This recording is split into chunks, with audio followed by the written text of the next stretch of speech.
everyone. Okay, wait, look at that. Hi, everyone. Hey, so podcast is back. Um, enjoy the beard while you have it because I will look like a small child again at the end of this week because con cleanup time's coming and I'm gonna look less like a hobo. But yeah, another week has come, so time for the podcast. Got up first, so All right. How was my week? I figured out more stuff for my other script that I'm writing. We'll get more to it later in the show, but Saturday and last night were insane. And I'm figuring out how to make audio less ass. Oh, and I got new extension tubes for my camera. So, yeah, that was kind of my week. Nice. Yeah, last week was a pretty busy week. A lot of recording. We did this podcast last week, our Oscar predictions, first episode of a new jukebox series, and Sunday night was the Oscars, which we will talk about later. And we have thoughts. Brian, Manny, hello. Alrighty. Hey, I'm Brian. Hey, Manny. So basically my week has been just crazy busy, like Mike said, just a lot of recording, a lot of last week was my best friend's birthday celebration thing, so we did like a good 20 hours of streaming on Friday and Saturday altogether. It was a lot. Yeah, it's just been an insane couple of weeks, so hasn't been it not much rest to go around, but I'm trying to slowly catch up and playing a lot of Metaphor lately, so that's been a lot of fun. Did catch some of the Oscars and I missed out on Elimination Chamber, but I heard about what happened, obviously. So yeah, an okay week. Just tiring. I have the on about that economy. Well, there was flat on. So, started doing regular and I mean last week started Colonel Strand. Can barely Annie.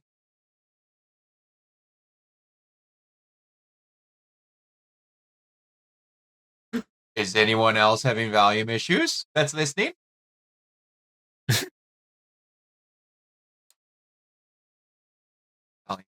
Oh. Turn it up, baby. What about now? Better. Better? There we go.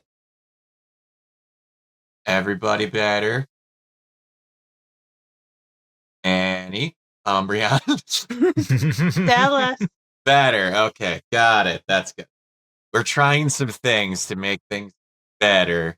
Getting there. Okay. All right. Anyway. Getting there. But yeah, getting stuff ready for the con. I tried Eternal Strands last week and that was a ton of fun. Nice. And yeah, watched the chamber live. So I had an aneurysm that could have been heard countywide when a certain thing happened. But hey, Pringle, and yeah, it was great. I accidentally spoiled it for like the lifelong wrestling buddy of mine. So I was just went into County Market, the right local grocery store that he works at the next day. I'm like, he went, hey, how's it going? I'm like, I don't know. It's kind of crazy that we got a John Cena heel turn before GTA 6. And he looks at me and goes, what? Oh, ruh-roh. I honestly, like, the same thing happened to me. I was in one of my Discord servers, and they're like, wow, this is how I find out. I'm like, I'm sorry. But, because in my defense, I wasn't the one who started it. I just responded. I was like, yeah, holy shit, that was crazy, man. Yeah, and I was kind of like, that segment's been viewed 500 million times. How did you not find out? What? Yeah. Like, All right, but yeah, alrighty, let's get actual. Something I didn't. This literally came hot off the presses this morning. So it sounds like there's a rodent scuffling a paper in the background, but only when someone's talking. What? I don't know. Anyway, so Kiona, buy or sell that Acclaim has been resurrected and Jeff Jarrett is on the advisory board. Jeff Jarrett, Double J?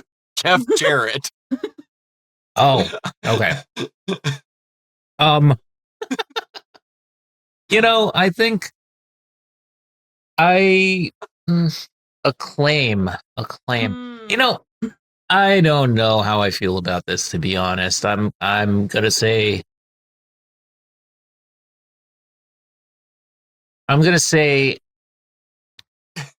kind of sell. I don't know how I feel about it, to be honest. It's gonna be one of those things where they're just gonna be publishing stuff like they Yeah. have like NBA Jam, Turok, and Burnout. I just don't know what you can do with the company now. I mean, it seems like everything is kind of going away, or like the industry is kind of like it's in a lean time, you know what I mean? And now we got Acclaim coming back. I just don't know.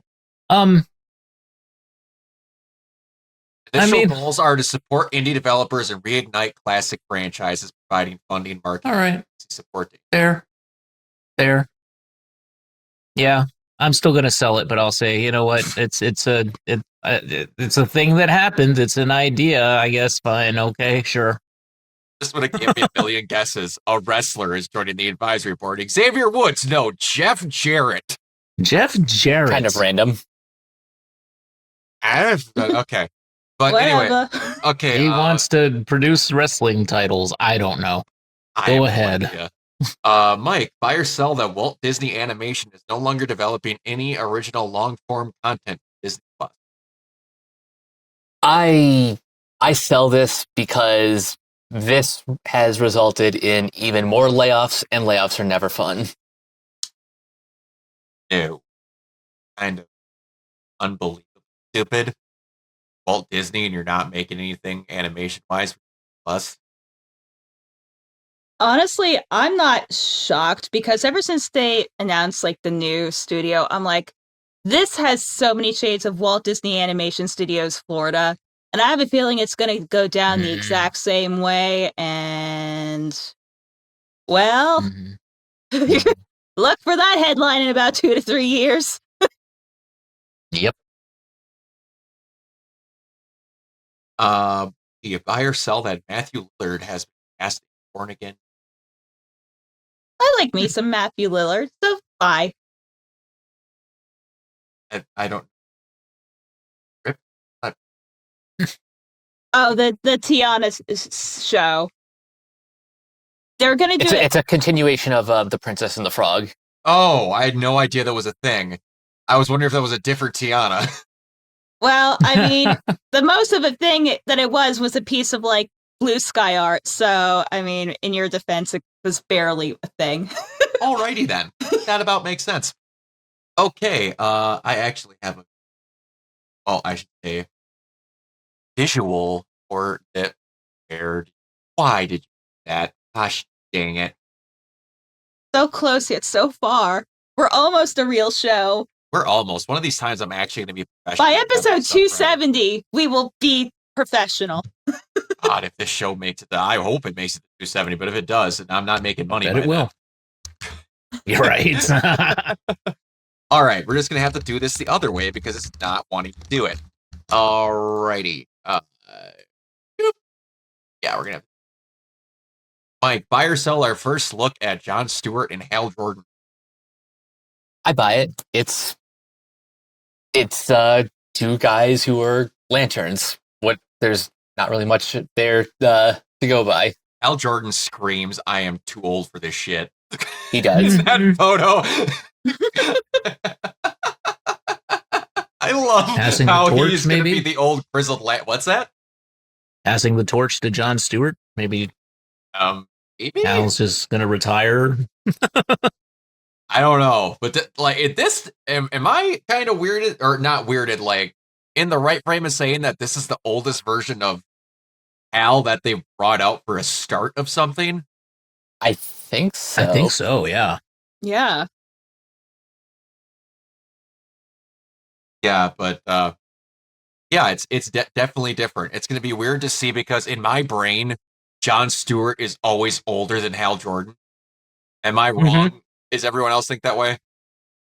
I always thought they were just kind of around the same age, but it's because he's so like military. He feels John is so older no military, matter John how Stewart, old he actually is. Yeah, Yeah. the attitudes make one feel. Hal Alright. kind of did have he had like the Mr. Fantastic sort of gray streaks, That's you what I know, was in just the thinking of, yeah. 80s and stuff. Yes. Yeah, Our show writer Chris Mundy says our lanterns have rings and all the power they bring and other character aspects of the lore are going to show up and be name checked. But it's a series that explores who these guys are when they're on the job and when they're out of it. It is designed to be accessible for people who don't know about the mythology, but hopefully really satisfying for people who know it back. Yeah, season 1 is designed to be on its own complete season of television that hopefully will become many seasons. Which is how you should write television. Yeah. Yep. yes. TV is supposed to be TV. Period. Yeah. Unbelievable to me how this is a new concept for certain shows. We're writing this as one series, and if it gets another season, we'll make more. That's how you should make it. Good Lord. Wise. Oh, god damn it. Yeah, I do. Just wait. No, that's my favorite thing that is in all the old shots of the Justice League cartoon of when they're all in a jet basically because Batman can't fly. Because everyone except for Flash and Batman, and Flash could just make a wind tunnel to fly himself. Everyone else in that jet can fly. Yep. Oh, shoot. That's the truth. All right. Kiona, buy or sell Yes, sir. that the Gex trilogy has got an official trailer to get remade and brought up. Well, it's another thing that happened. I'm gonna say sell. I don't care about these games. If you do and you're happy about it, I'm happy for you.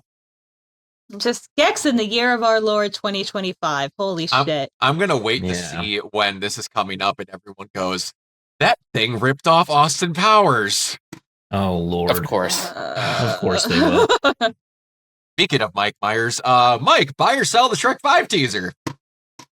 I am neither buying nor selling this because the movie isn't out till Christmas 2026. And if you are over the age of 25 and getting angry about this, you need to shut Touch down your grass. computer and go outside. Oh my god, I cannot believe how many people are losing their fucking minds. Like, I saw the designs. I'm like, well, it looks like a mix between the original and, Puss in Boots: The Last Wish. Like, it's about what I expected it to look like, but oh my god, like, people just thought, like, okay, let me just backtrack a little bit. So first of all, like, for the longest time, like, the original Shrek movies looked the way that they did because of the technological limitations, like, especially for, like, the humanoid characters, like, it's pretty well documented that they had a lot of trouble, rigging and rendering some of them, like, and especially in that first movie, like, the humans, like,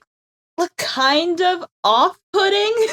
Yeah. Also, I don't know if anyone else saw this, but if anyone wants to know what Shrek originally looked like, Oh yeah, the Farley version. Oh jeez. You could have had that. So maybe we shut up. But still, it, like, blows my mind. It's Never. like a cartoon. I'm like, it looks like Shrek, but no one's actually talking about the actual elephant in the room, and that, most of DreamWorks animation's being outsourced now. But no, Shrek looks different, so they must die. Also, the amount of brain deadness that I've seen online that they think that changing the animation style of Shrek in the entire movie is as simple as changing Sonic's design. Oh my god. Guys, no, that's not how Those people that went, we can do that again. I'm like, that was one character in an entire movie. That is not the same. And do you know what happened after that? They all got shut down and lost their jobs. Just because you cyberbullied a company into a successful franchise does not mean that should be a regular practice. Right, but here's like the thing, and I can't believe this is an actual human sentence that I'm about to speak. There hasn't been a mainline Shrek film in like 15 years, and I'm not counting the Netflix shows and everything like that. I'm like, technology has changed a lot. I'm like, Shrek was going to get an updated design whether you wanted to or not. Have you tried changing it to Wumbo? But yeah, it's like, no, honestly, people are complaining about Shrek. He doesn't look that different. The only one who looks that much different is Donkey. He's got a goatee now. Like, I guess they're trying to age him up, but yeah, like the only thing they changed is that they kind of made like the facial structures more in line to the humanoid characters in The Last Wish. Like they gave him like wider eyes, you know, a little bit more of a, you know, tones, like, you know, stylized body. Like if you compare that to like Goldilocks, like the designs are very like similar in like, you know, kind of like the facial features and how the human characters look. Yeah, absolutely.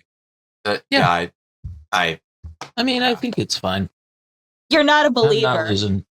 I'm not losing my shit over it. As long as we You're not an all-star. As long as we have Eddie Murphy singing it, I'll be fine. I don't know who they're going to get to replace Smash Mouth since the lead singer passed away. They'll find someone. But it would be really cool if they still put that song in there somehow, because I'm sorry to tell you, that kind of made that first Shrek movie. Yeah. It kind of did. Yeah, dude. Oh, just before we go on from like the Shrek stuff, the other thing that I saw a common complaint about was like, oh, Trek's doing pop culture stuff like TikTok and stuff. I'm like, have you ever watched the Shrek movies in context? Shrek movie? Do they know who Lord Farquaad's based on? Like, because here's the thing too, like the Shrek movies got progressively worse when they leaned less on pop culture. Like, the cringe is a feature, not a bug. Do you remember when they got pulled over and pepper sprayed? Oh, and the white like Bronco an episode chase? of Cops? Yeah. Like, what? People forget that shit's in the... I feel like these people love these movies but haven't watched them. No, like, they just see the memes out of context. Yeah, that was kind of the joke, you know what I mean? Was that they were... Yes. Yeah. Like, we had freaking... Oh, now I can't think of the song. Shrek 2. I Need a Hero. I Need a Hero. Like, we had a literal music video in the middle of it to I Need a Hero. Like, these songs are cringe ooh la la, but they lived in it. Yeah. And also, for the love of God, I saw someone have the sheer utter stupidity to say that Shrek has gone woke. Do you remember when the wolf was being Sleeping Beauty in Shrek 1? And they had a I don't know if cross-dressing or transgender or whatever they were, barmaid in the first movie. Yeah. Yeah. And it was hilarious. It was one of the best characters in the whole movie. Do you know why? Because they didn't make a big deal of it. They were just there. That's how you do it. And they knew how in the mid-2000s. People will just complain about anything for any reason. It's stupid. Called him a gender-confused wolf. There we go. That's what it was. A gender-confused wolf. There we go. Thank you, Manny. Thank you. But yeah, it's just... Like, if you're getting pressed over Shrek, you need to just quit life. I'm sorry. Seriously. Just like... You're about 10 years too late to be upset about Shrek. Yeah, you are. Yeah, for real. Mike Myers is not that upset, and he is Shrek. He ain't upset no more. No, he's just happy to have a job at this point. He's just happy to have a job. I'm happy to have him back, frankly. I'm happy to I have am Shrek too. back. I I'm miss like, I'm Mike. good with it. I love Mike Myers. I hear he can be a bit of a basket case behind the scenes, but you know what? Yeah. Most people that are unbelievably creative normally kind of are. Yeah. That's kind of the price you pay. But all right. Yeah. Anyway, so Sure. I had this discussion on one of our podcasts, or one of the things where I am a giant Resident Evil fan, and so is Yes. Tyler. But Yes. we're like, we kind of had a 10 on 10 of like what Resident Evil's baby is. And he said, it is Resident Evil, but I'm like, it's kind of becoming Monster Hunter because, you know, World sold like 30 million copies. And then Wild sold 8 million copies in 3 days. Yeah. Yeah. It's huge. Holy shit. But yeah, and now they announced that the Monster Hunter producer, Ryuzo Sugimoto, is now being promoted to Chief Product Officer on April 1st. He will now be in charge of all Capcom game development. Oh, shit. That's a big deal. Wow. That is a big promotion promotion and a right there. half. For Holy as much crap. content as they put out, holy hell. Give us a Marvel vs. Capcom, dude. Dude, What is it's it? gonna be Marvel versus something with stuff that they're putting up. Capcom versus That's one of those SNK3. things where they're going to be waiting and making sure it's perfect because Infinite is the one like bad mark they've had since they've been on a roll. Yeah. Yep. So I think they're making sure anything they do for fighting. I right. completely am okay with that. Yeah. All right, we But, had you some know, good they're- news. Yeah, Go they're ahead. doing good. They're doing Yeah. good. All right, we had some good news. Now some good, but because of bad news. All of Apex Legends French voice actors have quit in protest to a new contract that they claim would give up all their rights to our voices in being asked to endorse AI. Don't worry, I have it, and of course I will read and bring up the legal briefing because God knows I have to at this point. But honestly, that's like the most French thing you could do. But also, fuck Apex Legends producers. All right. At Mhm. first glance, they're unacceptable, which aligns with our opinion of my specialized audio-visual lawyer. Devin detailed in a post taking all French voice actors for the game. After voice acting Wraith for 6 years, Kevin admitted that they feel forced to give up their role, but further noted that despite their decision, they were not expecting the rest of the cast to do the same. Almost immediately after Kevin spoke out against the addendum, the rest of the cast expressed their support and hope that the agreement will be reached between the recording studio, the broadcaster, and the publisher before recording begins. We have already witnessed this kind of abuse in the past. We are being asked to agree to give up all of our rights to our voices with no guarantee of limited use. We are being asked to endorse AI. In a joint statement, further noted. What's more, that they reveal that the actors in other countries, such throughout Europe, have also received the addendum regarding a new law on intellectual property. At time of writing, the Apex Legends development team is yet to speak out regarding this issue. However, given the whole French voice acting has made a stand, it's only a matter of time before the matter is resolved and out. Why do we need to do this? I don't understand it. I have Me no neither. clue. No, not at all.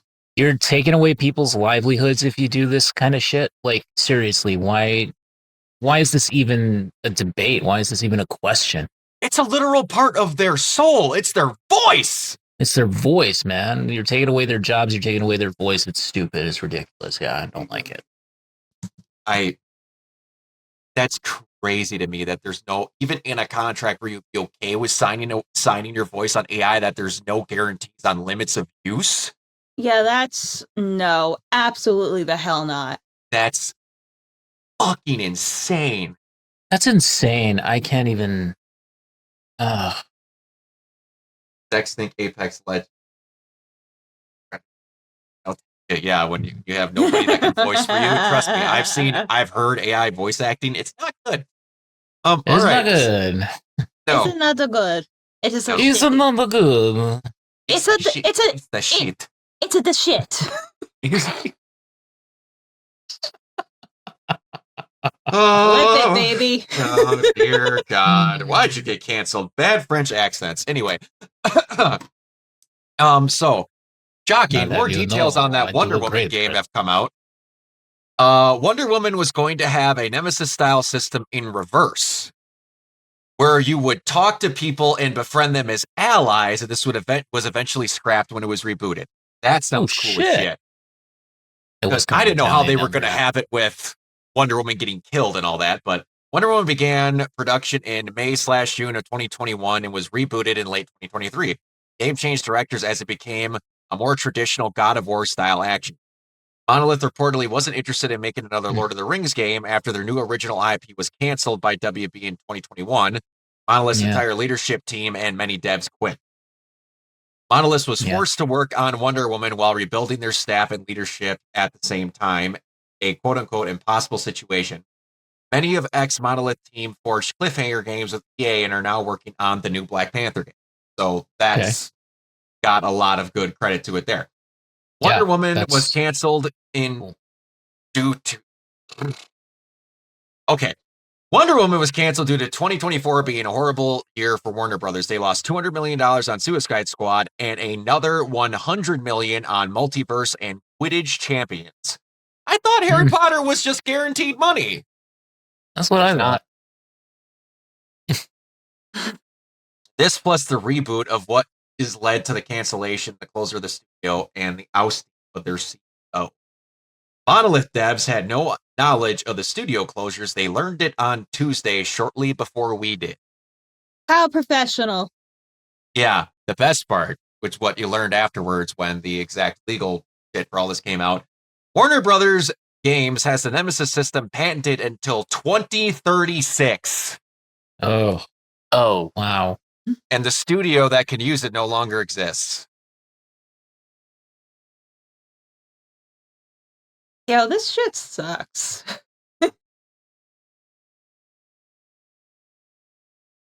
Yeah, and I keep getting told by people that Warner Brothers doesn't need different oversight and different people looking at it. They're doing such a good job. Yes, the best job even. That's okay. Speaking of other shit. Okay, so there everyone was part of the discussion here when we saw what Ciri looked like in Witcher. So they did a thing recently where they did like kind of like a deep dive on the trailer, and they showed an exact still of the trailer and then moved clean out of the trailer and then showed us still on screen. So then in that, they brought up a picture of what Ciri looks like, and when they literally took the video and then brought it out onto screen to show you it was the exact same thing, they're swearing to God they changed the models. Do you know what they did? They took the fisheye off of it. That's all they did. Yeah. The video had a fisheye effect. That's all they did. Renders look exactly the same. Yeah, they look the same. They literally grabbed her off and then brought it into a still. The entire video has fisheye effect that made her face look slightly more rounded. And everyone's convinced they completely rebuilt her face model to bow down to complaints. Does anyone know how anything works? No. Apparently not. Does. No one does. It's literally the exact same. Anyone watching this comment, if you actually thought that is a different face, your eyes need to be checked. She's also at a completely different angle. A 3/4 versus like a mostly frontal view looks different. Very different angle, yes. Yes, but like you can even see the hair tufts and everything and like the angle of the eyebrows and like it looks the same. Yeah. It looks the same. It's the same. I don't know. I couldn't get over this shit. Yeah, even the lighting. Exactly, Umbreon. It was ridiculous. I can't. Also, badass can be attractive. Can we just... Yes. Like, I'm learning more and more that I find less conventionally attractive women more attractive. I'm learning that more as we go along here. And just, I don't, But anyway, speaking of people that got upset about things for some fucking reason. There's a little game that me and Fiona like that, apparently people were upset and Great mad that they changed the character's design because it makes the character not look like themselves. I'm sorry. Are we actually complaining about this design? I'm trying to understand what the fuck's Yeah, that? are She we? looks Are we hot. What's wrong complaining with about it? this? Yeah, What's this not what's the best problem, design officer? she's ever had? She's Like, what is- yes. Like, what are they complaining that she's a 34C instead of a 36C? Like, what is the problem here? That might be the hottest bob cut I've seen in my life. Yep. Yeah. The color's cool. Like she looks great. I don't know what. She looks fucking phenomenal. And like, okay, just so that we can get it, I'm going to show the entire fit because, good God, if you do not just like, okay, we're gonna. You are being stupid. Whoever goes online and feels like every single thing has to have a stupid secondary file for the type of image you're saving it on, I hate all of you. Oh, you're telling me. Look at her! Yeah, look at her. I mean, she looks great. Again, what's the issue here? Nothing! Absolutely nothing. If she walks down the road and has the gall and the lowered standards to ask you out and you go, no, I'm sorry. I liked you before you were a 19 out of 10. I liked you before you were a 19 out of 10. I'm sorry. Honestly, this reminds me of, I forgot to mention this during the Shrek bit, but some people were trying to transvestigate Shrek. We don't need to talk about that because that made me want to put a hole through a wall, and it was the it's the same thing, because if you go in the center, they'd be like, yeah, she's got more muscle mass.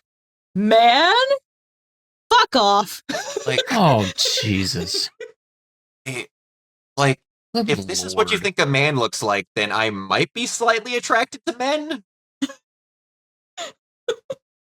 I haven't met a man that looks like this. So I'm gonna be all right with everyone else. No boy, is that like, I don't know where you're keeping men that look like this, but you're gonna confuse a lot of straight individuals like myself if men look like this. Huh?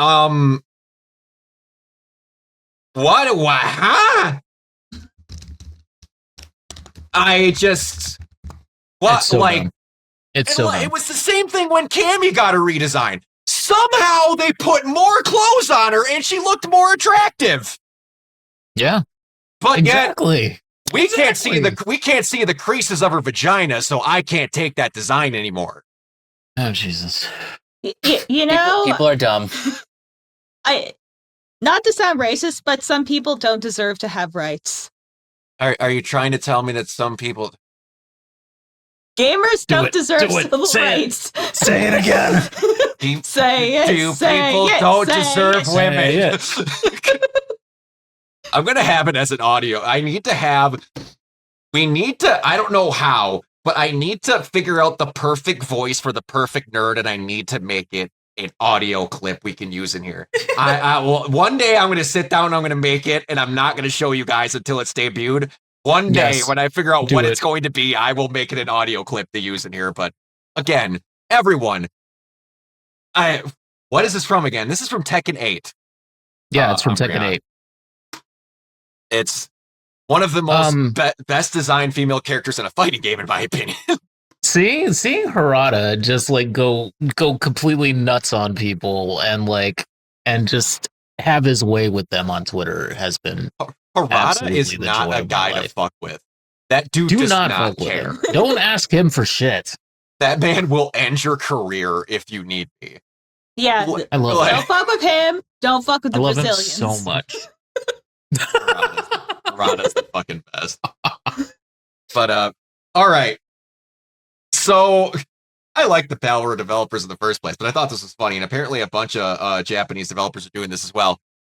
Palworld's Studio Pocket Pair is gave the staff the day off the day that Monster Hunter dropped because the developers said it had been getting a lot of mysterious notices from staff saying they may be ill tomorrow, so they decided to make it a staff holiday.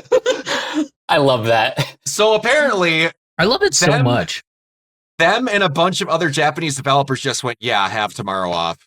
Yeah, sure. Why the hell not? Companies that don't make this game, that are directly competing. That's amazing.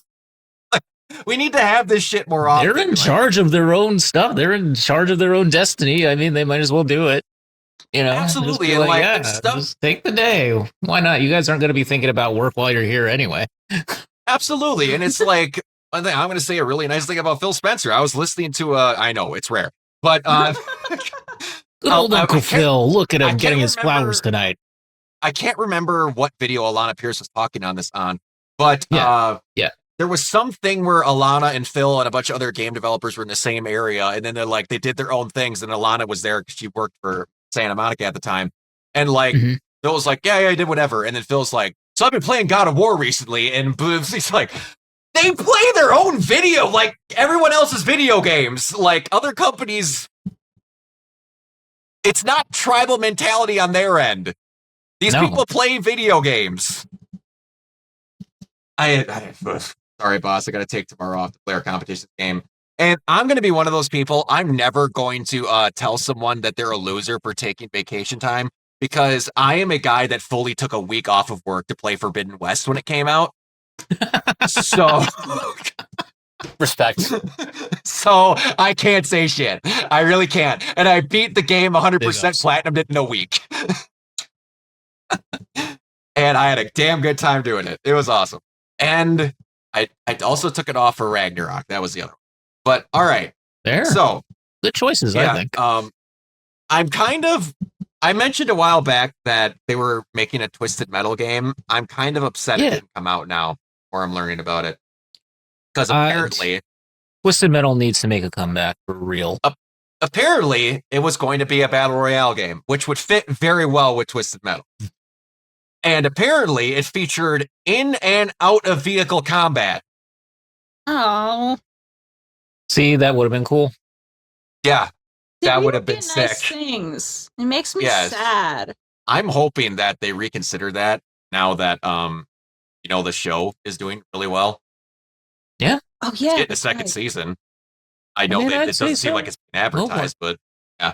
But all right. That's on Peacock, right? Yes. Yep. It is. All right. The cock. It is on the cock. The rainbow cock. Remember when Pat McAfee said that at one of the PLEs? He literally said it. He was like, it'll be on the cock. Yes. Yes. All right. I'm going to mention this because it makes me happy, and it's honestly one of the coolest things my mom ever did for me when I was younger. Today is the 25th anniversary of the Digimon movie, Our War Game, where one of the coolest things that happened when I was a kid was when Omnimon got seen for the first time in Digimon. That was like, we always had these kids. For anyone who was a Digimon kid, you had Tai and War Greymon, and you had the people that thought Metal Garurumon and Matt were cooler. And then you had a movie where instead of bitching at each other who was cooler, the two things came together to make the objectively coolest version of both of them in one character, and there was peace among those main two people for the first time, and it was the coolest shit. And I watched it the other day, and I legitimately teared up. That is a well-directed movie. Oh man, I was literally I was talking with Jacob about this when we reviewed it. It's the same director that directed Bell, Mamoru Hosoda. Bell and Wolf Children, right? Damn. Yep. Yeah, he's like a legit director. And he fucking nailed it in that movie. So when I'm watching these other movies with Jacob, I'm like, this same guy did Digimon? No wonder it was fucking awesome. But yeah, I just had to bring that up because I love that movie to damn death. And everything in that was just awesome. Okay. It's been kind of a year for Digimon, hasn't it? It has. Yeah, it really has. So far. I was one of those people that gladly beat the drum that I thought Digimon was a better concept for an anime than Pokemon. And I will to this day.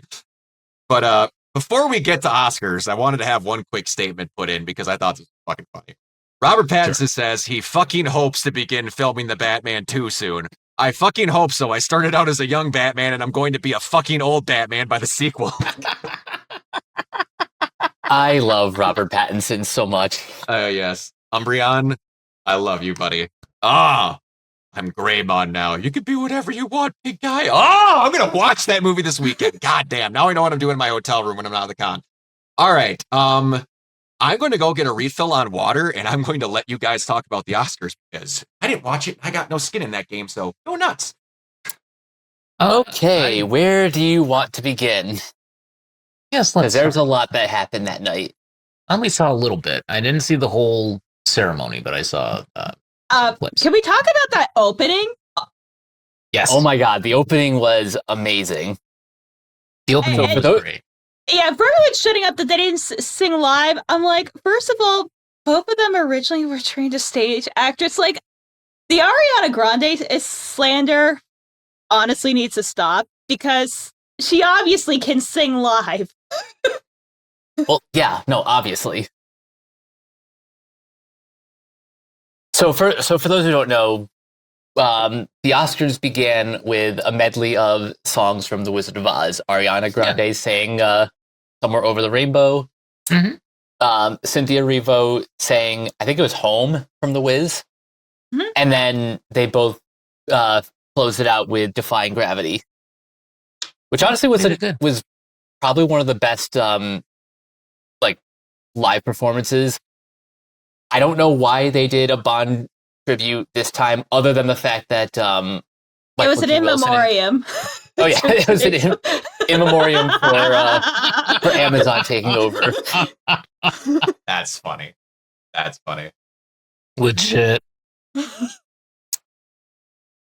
And then yeah, the like one of the more significant wins of the night was Honora winning five Oscars, and Sean Baker either tying or breaking the record for most Oscars won by a single individual on the same night. The only other person to do that is Walt Disney. Damn. Wow. Yeah, but I told you, Honora hype was real. Oh yeah, no, I believe it now. Oh, he is tied with Walt Disney. Mhm. But the other thing, I was like, Flo? Yes. I knew it. See, I went with my gut. Like, it was the craziest thing in the Oscar ballot because I was getting like 4 in a row. I mean, I kind of tampered out a little bit. I ended up, I think, 14 on 23 in the night. Like, some of them were like obvious. I was like, that was more of a little optimist. I probably should have thought through. But the one with like best actress, like, I'm not giving myself a hard time because I had a feeling that that might happen, and I kind of came in with that expectation. I wish I went with Flo because I remember back when it was winning all of the the critics circles and it won the Golden Globe. I figured, wait, is this actually going to happen? But I kind of chickened out after the Annie Awards when The Wild Robot won like nine awards that night.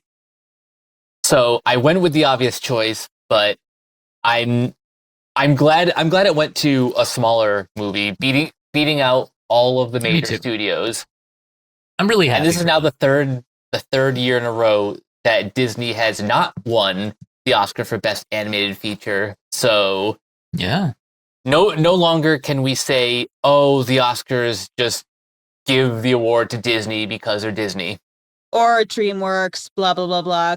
Honestly, it hasn't been like that in a while. I mean, you could make the excuse of Miyazaki, but also that was like one of the best movies that came out last year. Oh, absolutely. And I'm just going to say congratulations to Zoe Saldana, although you should have won it for a different movie. Yes, you know, just pretend she won it for Endgame.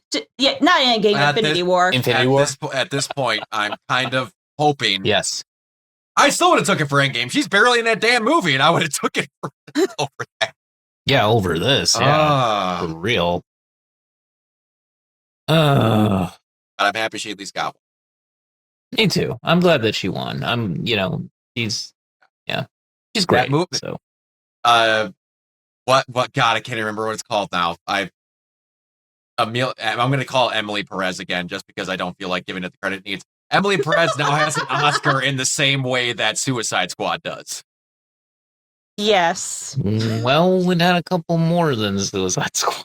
It had one more. Only one more. It had one more. Only one that counts, damn it. So, because I That know was some people a in our weird chat were acceptance. freaking. Yeah, that was weird. I know a few people are freaking out, but me and Mike were like going like, nah, this is all it's coming out with. Yeah, like I'm glad. I knew it had Like no chance winning. Yeah, we were dead sure. Like if there's anything we were sure about in our entire adult lives, it was that. Yeah, I knew it wasn't going to win Best International Feature because that went to I'm Still Here, a movie from Brazil. And I don't know if you saw any clips of like Brazil celebrating, I but saw that. they had a time. Yeah, Brazil, awesome. the Philadelphia of South America. You're not wrong. Put that on a t-shirt. Brazil, Brazil, South the Philadelphia America. of South America. I mean, to be fair, the Jeez. Eagles did play there last year, so I mean, comparison, conspiracy, I don't know. They make a hell of a cheesesteak, the Brazilian cheesesteak. The Fresh Prince of Brazil. I don't. The Fresh And Prince West of São Brazil is right Paulo. home and raised. It's going to be the Brazilian cheesesteak and then the Philadelphia bikini wax.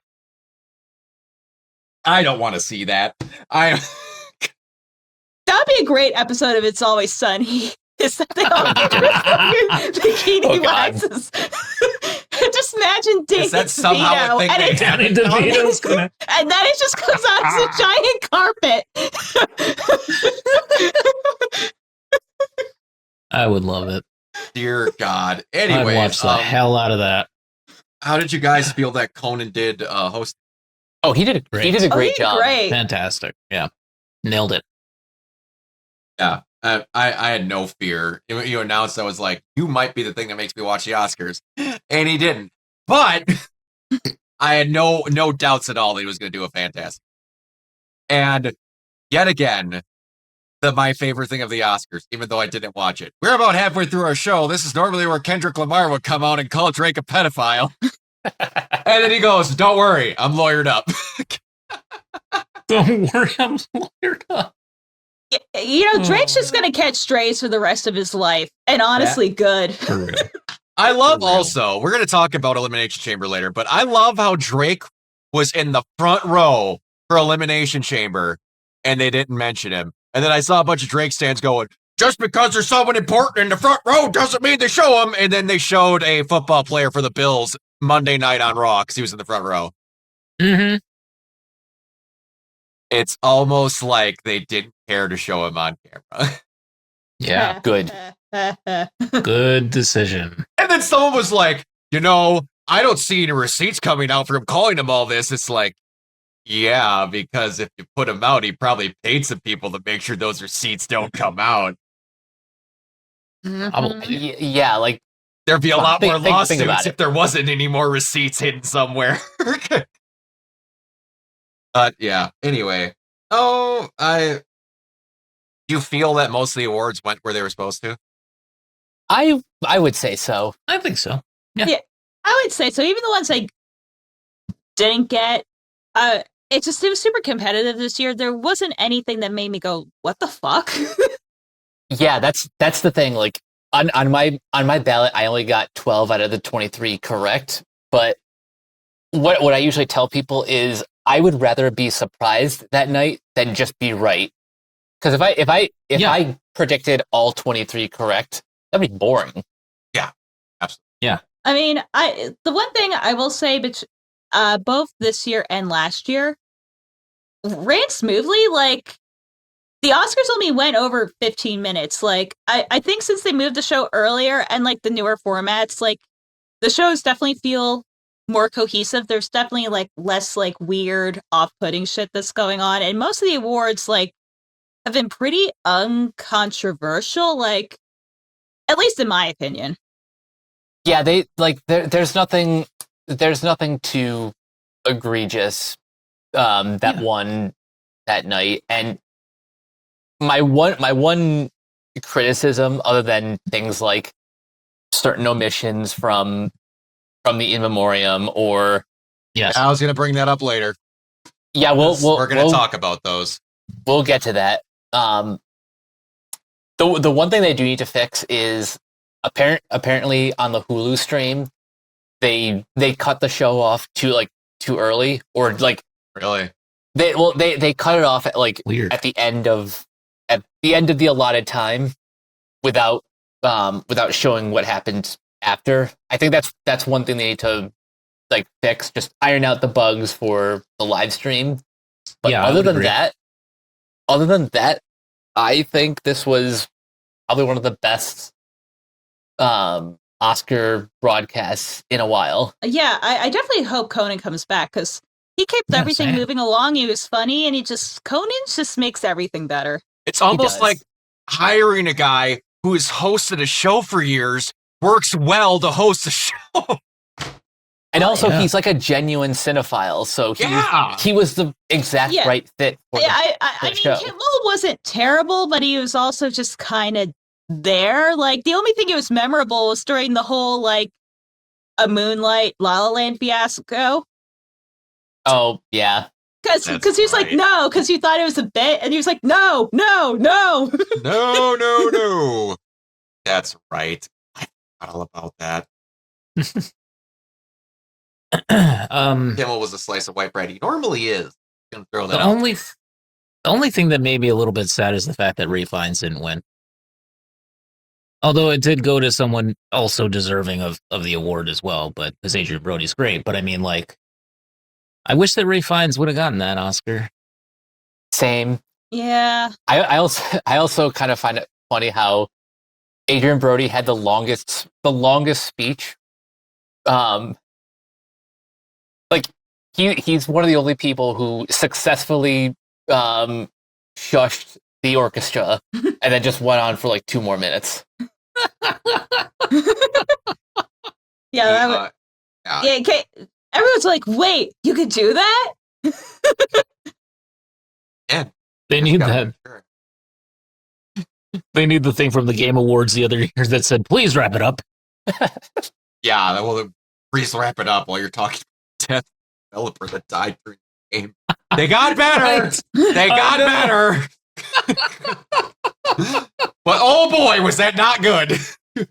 Yeah, that really wasn't good. Anyway, I want them to bring back the old school long ass cane that they put on screen to try and pull people off.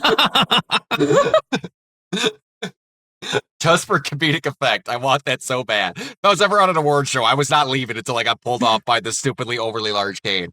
I'm a little sad that they didn't cut to John Lithgow and just have him look severely disappointed. Yep, absolutely. All right. Funny. You guys good, or more you want to talk about? I think we got all the important stuff out of the way. Go, did we want to talk about Best Actress at all? Yes. Yeah. So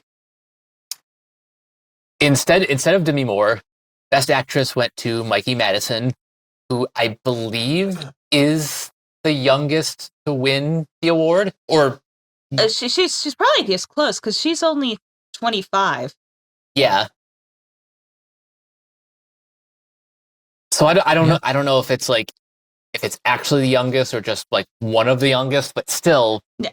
No, I mean, not that. I mean, Mikey totally deserves it, but I kind of feel bad for Debbie, because the irony, in her role, that she lost to the younger woman, but she didn't seem so pressed. There is a picture of her hanging out, I guess, with Bruce Willis and his wife, and they have a giant plate of fries, so she's fine. She's fine. Indulged herself in a giant plate of French fries.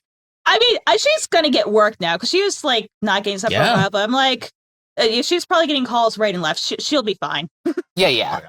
And you know what? And she won the SAG award, which honestly probably means more. Yeah. Especially because that's from your peers. Exactly.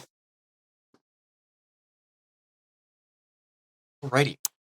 Moving on. Kathleen Kennedy says she is not retiring. I will never retire from movies. I will die. She is producing several upcoming Star Wars projects, has started talking with Disney about a succession plan. It could be before the decision is announced. stay at Lucasfilm to assist whoever. Millions of voices were heard screaming, and then suddenly fell silent. Something terrible has happened. Certain channels are very upsetty spaghetti right now. Mhm. Wearers of Crocs are very upset. God damn it. Damn Somewhere an I Hate Brie Larson photo just fell clean off a wall in sheer hate. From the sheer force of his fist hitting the table. Yeah. It'll be interesting to see who takes that over. Do you honest to God think they would give that to Dave Filoni? I'm not No. sure if he even wants that position. I mean, I personally wouldn't want it, but also, Umbrian, excellent point. Yeah, I'm just trying to think. I mean, the only way I would see it work is if Filoni and Favreau kind of did what's going on with DC, where they co-share it. Mhm. That wouldn't be bad. I can see that. That would not be bad. But I I don't think think about a single Favreau. person wants that job. No. If one person does take it over, they need to actually, whoever takes it over, like, we have a plan. You're making these things.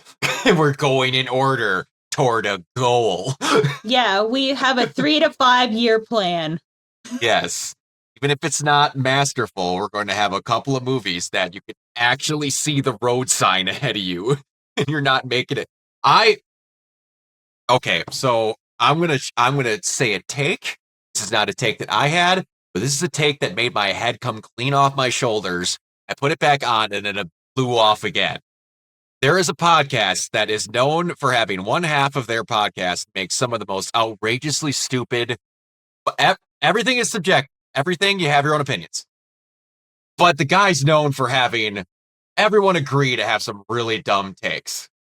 And it was the Escape Pod podcast. I watched him a lot, and he's known as Hat Guy because no one ever says his real name. But I thought this co-host's heads were going to explode. His exact quote was, and he believes this with his whole heart, and sometimes I think he says shit or whatever, but he actually meant this. I don't agree with it. I'm just saying it because I want to hear the reaction. And this is exact quote. In one movie, now I'm forgetting the freaking actor's name. Rian Johnson understood more of what it meant to make a Star Wars film than George Lucas did in any movie. Listen, I love The Last Jedi to bits. But what the hell are I love The Last Jedi too. I don't like that. No, that's not. No. That was one of the most ludicrous takes I heard in my entire life. I mean, The Last Jedi, is it better than the vast majority of Star Wars things that came after it? Yes. Yes. But I have problems with it. Yes, the bar is not only low, it's like 20 feet below the earth. I still to this day say the same thing that Disney has made with Star Wars as Rogue One. Oh yeah, that is a hill I'm willing to die on. And his spinoff, Andor. Yeah, literally. I still have to catch up on Andor. I honestly didn't think Skeleton Crew was that horrible either. That was one of the few things that I actually sat and watched. It was not bad. It was essentially Goonies with Star Wars, and it was not terrible. That one. It was not terrible. Do I think it was like Emmy Award winning? No, but it was terrible. The concepts that they had in that show were awesome. The actual whole idea, great. But yeah, that take, I just went. No, see, if he had said like if he had said like maybe J.J. Abrams, I might agree with that. But but not George Lucas himself. I mean, geez, that's a yikes. Yeah. But okay, so I'm gonna bring up the topic, and then we're gonna talk about it, and I'm gonna ask you guys what you really think happened at the end. So some stuff got leaked. Oh yeah. Leaked. Yep. Leaked. Sure. And it is from Ironheart, it is from Vision Quest, and it is from Doomsday. So we're gonna do them, and I guess the ones that have the least to the most. This is apparently Sacha Baron Cohen's character in Ironheart. Oh, Wow. cool. Okay. Hmm? Have they said for sure what it's supposed to be? Like, cue the here's Mephisto, but like Is Mephisto? it's the first Mephisto, time where yes. if they were going to have him be someone, have him be Sacha Baron Cohen, sure. I don't Very know. nice. Very nice. Very It- nice, like. This is my wife. My wife. King of the castle. King of the Damn it. Oh, Sasha's fantastic. Yeah. But yeah, so there's that, and then we have Joe Costa from Vision Quest. Cool. Looks cool. Very Ultron-y. You know? Very Ultron, yeah. Yeah. But yeah, then we have that's not what I wanted. We're getting into the meaty ones here. The leaks from Doomsday. A lot of people were upset at the fact that they're going to have a Black Panther possibly. Because it's too little too late to recast it. What? I mean, guys, multiverse. No, it's still him, Mike. You don't understand. Like, this is their chance to finally put Ryan Gosling in a suit. No. Also, is it just me, or does that kind of look like a young Wesley Snipes mixed with Don Cheadle a little bit? Yeah. Yeah, I see it. See that? You see that? A little bit, a little bit, A little bit. a little bit, a little bit. But all right. So we're gonna go in the rest of them that were kind of just like really awesome looking. Yo. I know that's concept That's art, badass. but Mhm. if Doom even remotely looks like that, That's too good. that's amazing. I like that. I That's- could go for that, yeah. Yeah. Yeah, absolutely. And then we Yeah. have what everybody liked as a different version of Oh, Hulk, shit. Scar, and She-Hulk, which Nice. Yeah. I'm not against that. That looks awesome. They got a little bit of That Attack looks on awesome. Titan going in the background there. Mhm. You know? Oh yeah, Very much so. Yeah, I Very much so. definitely see it. Yeah, a little bit of the wall going on there. Wall Maria, if I remember correctly. Yep. Mhm. Maria. And then just I don't know. Okay. I don't Sure. know. Because they Looks did like he say likes the that stuffed crust Quill, pizza. Quill was going to come back. I guess he's chilling with Vision and his dad. No, his who was it? Grandpa. Was it Grandpa that he met up Yeah. with in 3? Yeah. Okay, it's Grandpa. There we go. Yes. But sure. Okay. Sure. Yeah. And then Yeah. our first look at the Young Avengers. Which, Oh. if that's and honestly what Peter they're- Quill's there. and 'cause Peter why not? Quill's there. And Mhm. And who is that is this wrong? gentleman? Is that Leech? Dupe. Dupe? It's That Dupe. is- Dupe. Oh, that's a character I've legitimately never heard of. Nothing against Dupe, but I do not know the character. It's a very like kind of an esoteric. Well, you know what? X-Factor Peter run. Quill needs Okay. a job, so maybe he drives the bus. That would be kind of funny. Not gonna lie. If Peter Quill had to wrangle the kids, I think he'd be good at that. I'm not. If Quill and Wong being the ones that wrangle the Young Avengers would be a pretty good duo. So yeah, is that kid in the middle? Like, who I are the two think in the that- middle there? Because I know we got Billy. I know we got. Well, that's we supposed got to be Kate. Wicked. Is that supposed to be Speed? No, what's his name? Yeah, is that supposed to be Speed? Yeah, Tommy. I'm gonna guess because at the end of, I know literally me and Mike are the only ones that probably watched it, but at the end of Agatha, they literally go looking for his I brother. saw it. Oh, you did Yeah. watch it? Okay. But yeah, Yeah, I yeah, assume yeah. that's who it's I liked going to it. be because they go and look for him at the end of the show. So Yeah. I'm going to guess they find him? I guess. I guess so. Yeah, that seems to indicate that they do, unless that's supposed to be Teddy or something. Don't know. You know, because Teddy in the show. I mean, I think he showed up, didn't he, in the show? Or am I thinking of something? Anyway, Ralph Boner showed up in the show.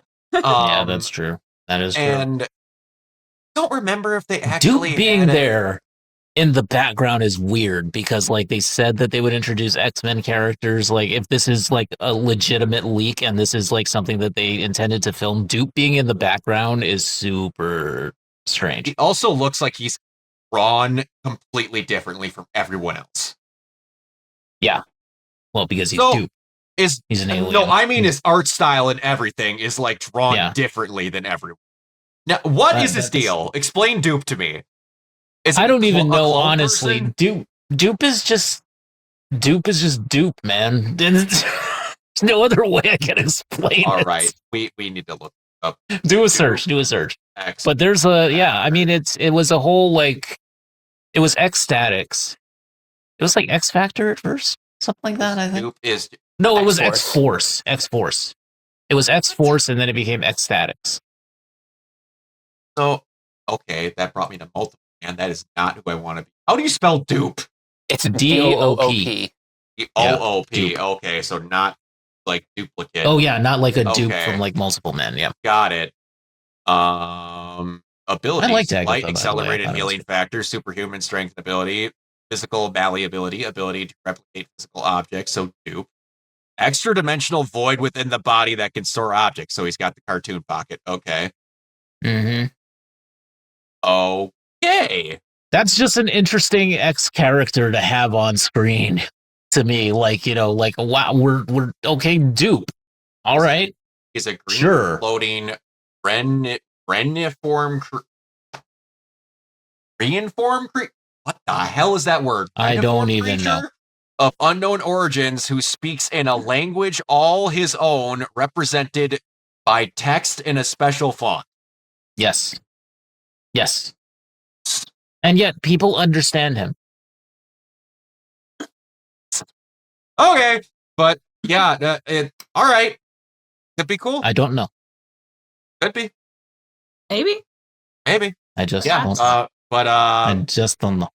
If the stuff even looks remotely like that, are you guys hyped about the designs? Because of course this is all concept art, but yeah, that's the thing. Concept art almost like never really. Yeah. It's never going to be a direct one-to-one translation from concept art to the big screen. There's always going to be something that looks better. Designs never change. Ever. They draw it once, and then it gets plastered onto the page with no changes. Drafts don't exist. There's no drafts, no edits. It's a vision that came out of my head, and it's perfect. No notes, no changes. No, nothing. All right.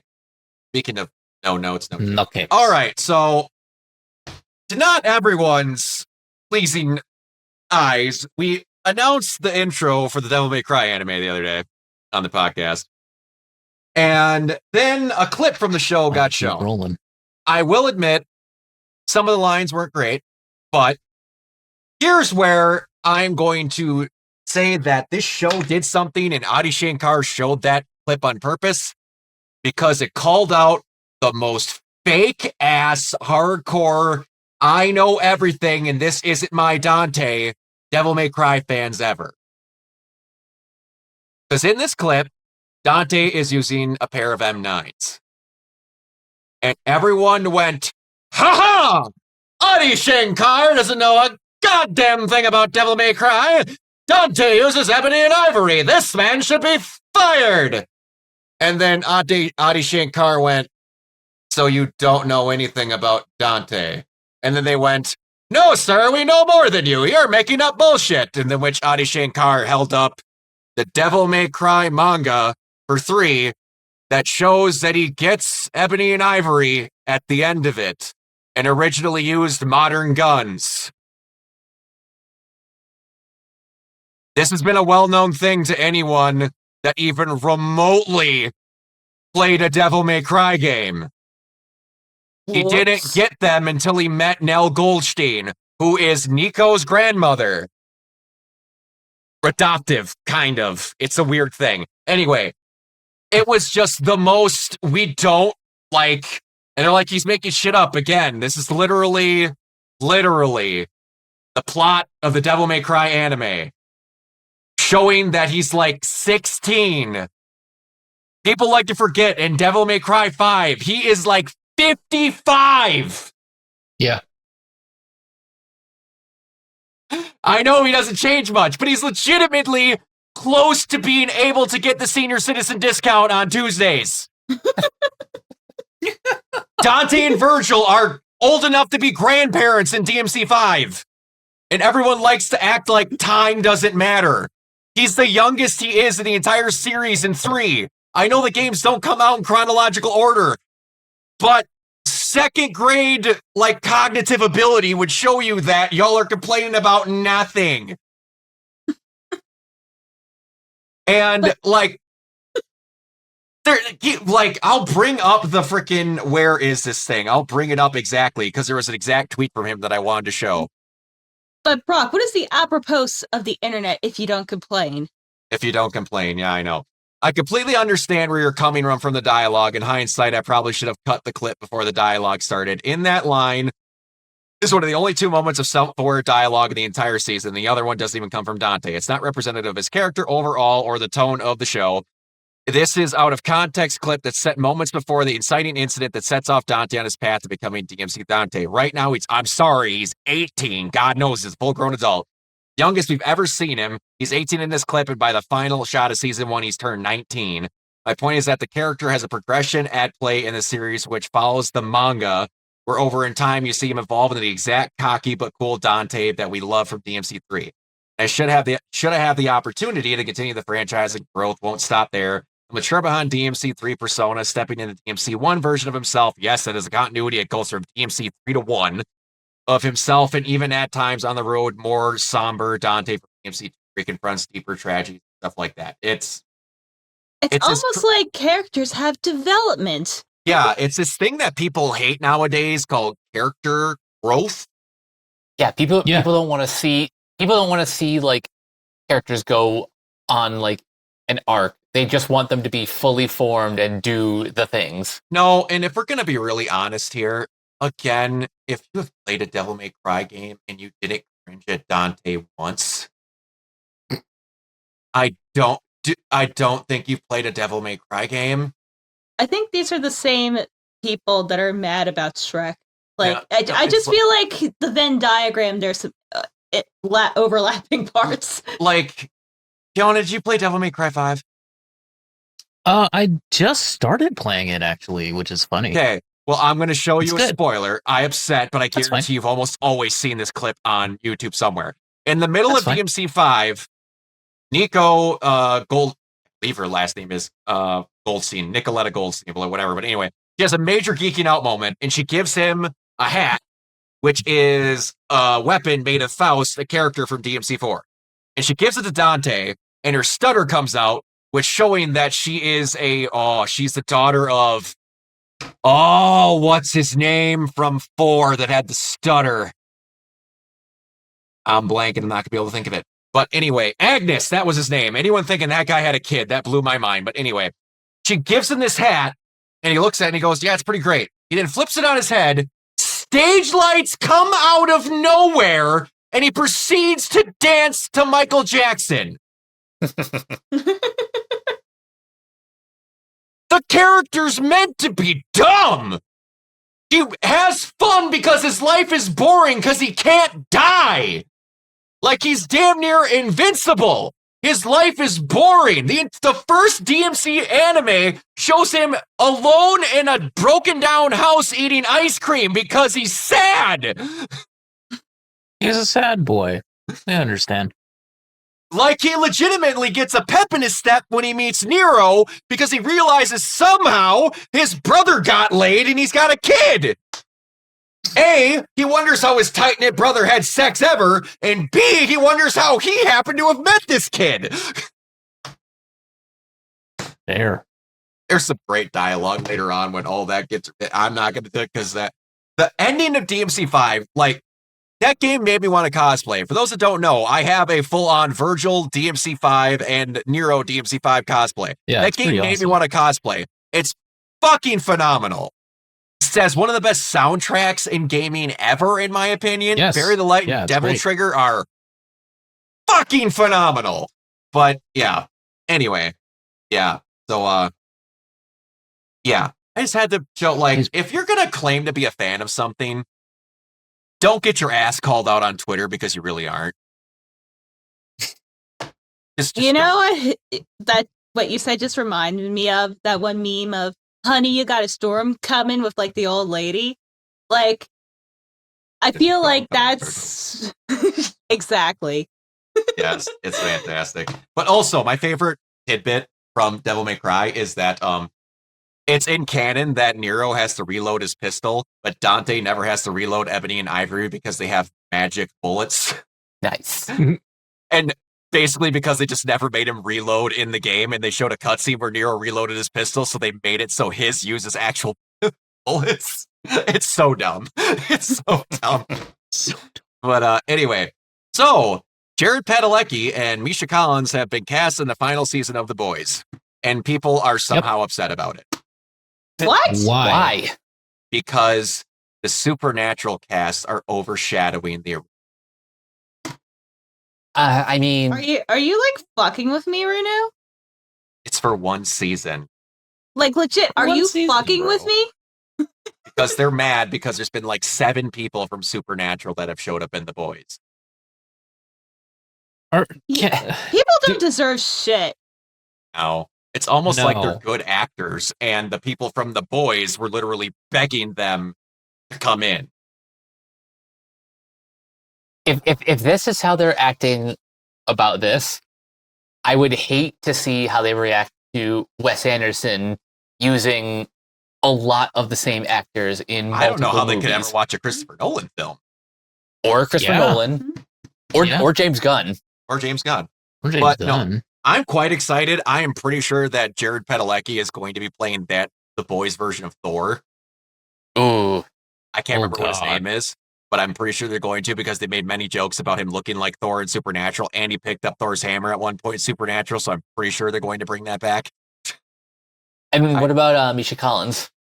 I don't know enough about The Boys to even pick him one. Because Misha Collins, every time I just look at him, is just the question.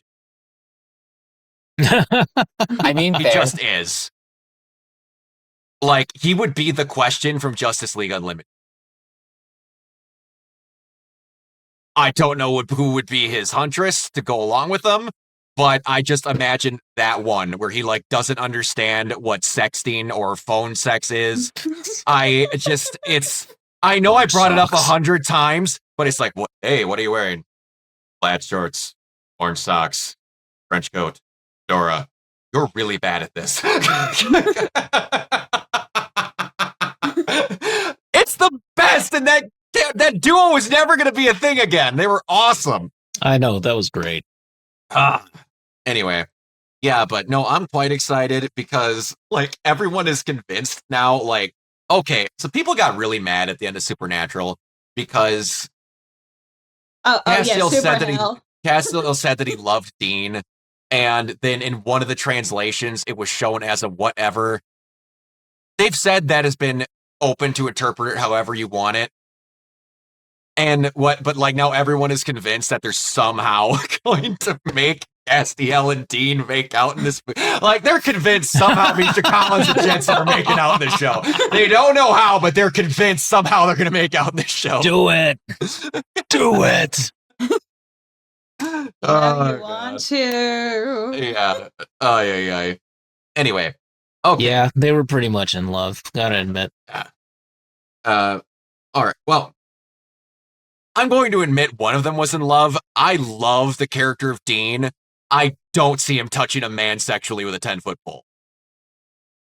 Oh, for that one, he would. For Kaz, he would. Yeah, he would.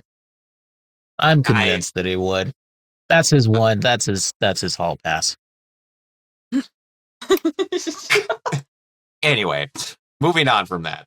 AMC CEO Adam Aaron says the most obvious thing and obvious things ever. Says a 17-day and 30-day theoretical windows are too short, and there's a very live debate right now to have movies stay in theaters longer. No What? shit. That's ludicrous. How dare? How dare you How- make a sound business practice because you're getting less of a theatrical cut and you need concessions to survive because the studios are fucking greedy. And also, movies would get sequels sometimes if they were allowed to stay in a theater and make money. I know. What about legs and How about that? multipliers? How long was Frozen in theaters for, the original? Wasn't it forever? At least until like March, as far as I remember.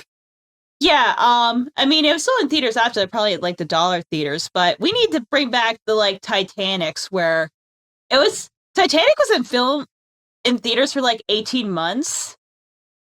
And it keeps getting re-released like every couple years too. What Frozen? Oh, you idiots. Frickin' Google. Oh, you're talking about the other Frozen movie with like the ski lift picture? No, but that's the Frozen that I bring up as a joke whenever anyone says they love Frozen. But no, I was looking up how long it was in theaters for, but Well, I think back in like 2013, like it wasn't great back then, but I think the theatrical window was like 4 months. Because it opened up Thanksgiving of 2013. It was in theaters for 34 weeks. That's still Oh, wait. impressive. It was after 34 weeks, 238 days of Frozen released in theaters. Disney will stop tracking the gross of the movie. Finally ends at 34 weeks. That is fucking nuts. So the first Frozen 6 times. Right. But yeah, wrong people want everything on streaming day one. Yeah, you're. What the? Okay. Stop that. What was the longest theatrical run? Oh, well, it's still going on. I know the answer to that. Mike, you want to say it or should I say it? You go ahead. Rocky Horror Picture Show, because technically it is still in theaters. Oh, yeah. That's a good point. Where is it still in? Midnight showings. It may not be locally. They probably do it in like more like the metropolitan areas. Yeah. Oh. 15. Okay. What do you think the 15 longest theatrical runs of movies? I always say Titanic would be one. All right, I'll go down the list. I've got the Collider showing list. 15 is Unforgiven at 49 weeks. Okay. My Big Fat Greek Wedding at 14 with 50. Yep, that tracks. Avatar at 13 with 54 weeks. Yeah, I remember Titanic at 12 with 50. Hmm? Jaws at 11 with 55. Crouching Tiger, Hidden Dragon, 10 with 55. Wow, Beverly Hills Cop at 9 with 56. Holy shit. Back to the Future, the original at 8 with 78. Nice. Jurassic Park at 7 with 81. I knew that was going to be on the list. E.T. the Extraterrestrial at 6 with 81. Gladiator at 5 with 86. Gone with the Wind at 4 with 107. Rocky Horror Picture Show for its actual showing, I guess they're showing it this because they're showing it as stopped. Its original weeks in showing were 118. Star Wars Episode 4, A New Hope was 135. And number 1 was originally The Sound of Music with 147. Yeah, I know Sound of Music was going to be in there somewhere. Damn.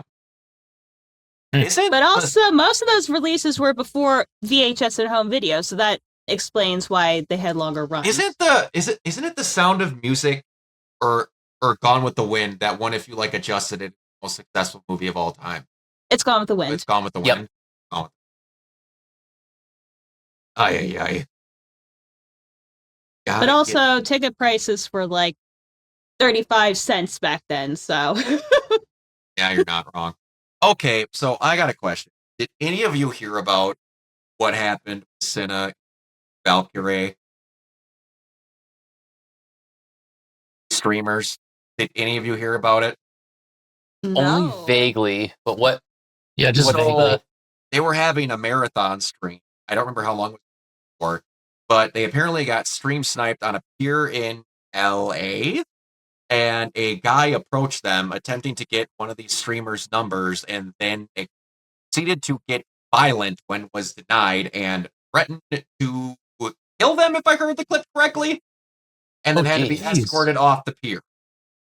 Jesus Christ. What the fuck? And not then they cut the stream short. It was not just that. They also had, do any of you know who I'm going to say her name wrong. Amaranth. She's a big OnlyFans streamer. Ginger, orange hair. Anyone's ever heard of her? Yeah. Doesn't ring a bell. Had a situation like this where she actually had an intruder break into her house and she shot him. Jesus. People stop being insane. Can we just stop that? Please? For the love of God, let people be normal. What is happening? If a woman doesn't want you, let it go. Trust me, I've done it. I've been rejected many a times. Good God. Hey, I didn't know if anyone had any comments or that, if everyone heard of it. I just had to bring it up because it was freaking insane and it just happened recently. That's insanity. Yeah, seriously. It is. But anyway, speaking of insane, Elimination Chamber. Oh my God. Yeah. So I'm going to openly admit the tag match between the women was good, but it was just kind of there to have Trish Stratus have a match. So, yeah. So other than what happened after the men's chamber, I'm going to say the women's chamber was better. They beat the living shit out of it. Oh yeah, no, they were kind of bleeding. No, they got fucked up. And also Jake coming out and basically curb stomping Naomi at the beginning of that match was amazing. Mm-hmm. But yeah, and Kiona, did you watch clips of the Kevin Owens match? Sammy? I've seen clips of it. Just that basically was what we saw nuts. last night. It And would stuff. not It was end. crazy. It kept going and going and going. Yeah. So many tables, so many chairs. Rip. Oh, and apparently, according to a report, that Mike's not going to believe I'm saying this, but the steel chair wrapped in barbed wire that they used was not gimmicked or shaved down per request of the wrestlers. Oh, jeez. That's insane. There is a moment where Sami Zayn drop toe holds Kevin Owens face first into that chair. Ow. And he misses the barbed wire by maybe an inch directly into his face. And Kevin doesn't attempt to brace himself with his hands either. No, he doesn't. Insane. Guy's genuinely nuts. Wow. But yeah, they beat the genuinely crazy. They beat the holy fuck out of each other. Fuck out of each other. Yeah. In that match, and yeah, that was really good. Randy coming back was awesome. So that was. I told Kiona about this on the stream yesterday, but y'all know the very memed picture of the guy coming up to tell George Bush that the second tower got hit. Yeah. There was a picture of, for anyone who's watched wrestling for a long time and knows Randy Orton knows why this is funny. So this guy comes up and goes, "Sir, Randy Orton returned last night." He goes, "Yeah, what's the big deal?" He's also shaved his head, and he goes, "Oh, shit." For those that don't know, Randy Orton had the most sadistic, just bastard of a character turn and turned into the most evil dickhead heel that WWE has seen in a long time when he returned out of nowhere and was just trimmed as shit and had a shaved head. So everyone's like, when they seen shaved head Randy Orton, went, "Oh God, that's not good. That's a nuclear warhead walking around." But they also brought back they they were teased in bringing back a move where he could like it, made it look like they took away moves for a while that looked like legitimate injury-inducing stuff.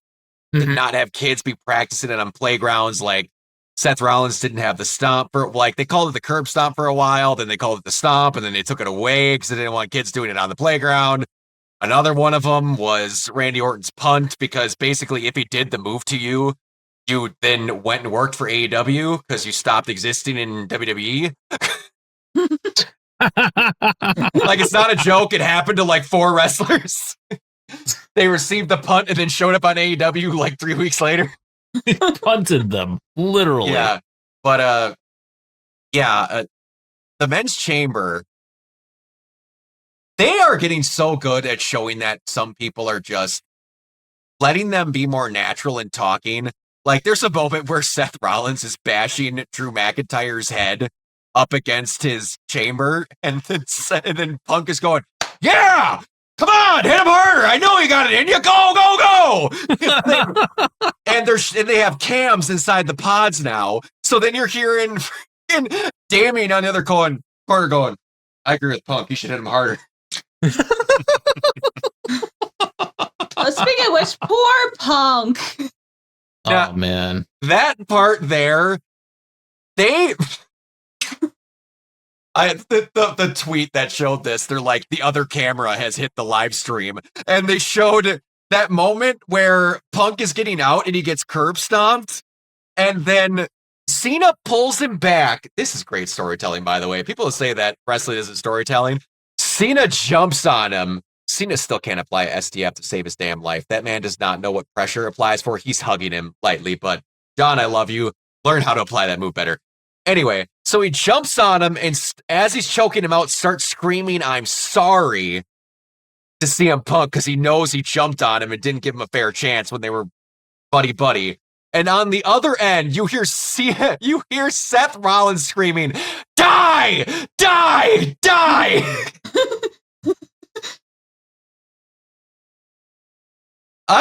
In the middle of that match, too, Seth Rollins bitched out Cena really bad because he was on top of Punk, like basically beat the shit out of him. And then Cena pulls Rollins off of him, and then Punk like slaps him in the chest and goes, this is mine. You get your lazy ass out of here and go film some more movies. And until then, his ass is mine. Holy Speaking of holy shit, last night and then what's coming up on Friday? Oh, well, we're going to get there because we need to talk about the other thing that happened before last night. That seems a bit more pressing. All right. First of all, WWE, stop with rappers. Oh, God, yes. Yeah, why was Travis Scott there? Because he made the theme song for Monday Night Raw. Okay, you play The Rock's music and then Travis Scott comes out. I have nothing against Travis Scott. I'm sure he's a wonderful individual. I am not terrified of someone who I'm pretty sure Michael Cole could beat the shit out of. The man is skinnier than me, and that's an accomplishment.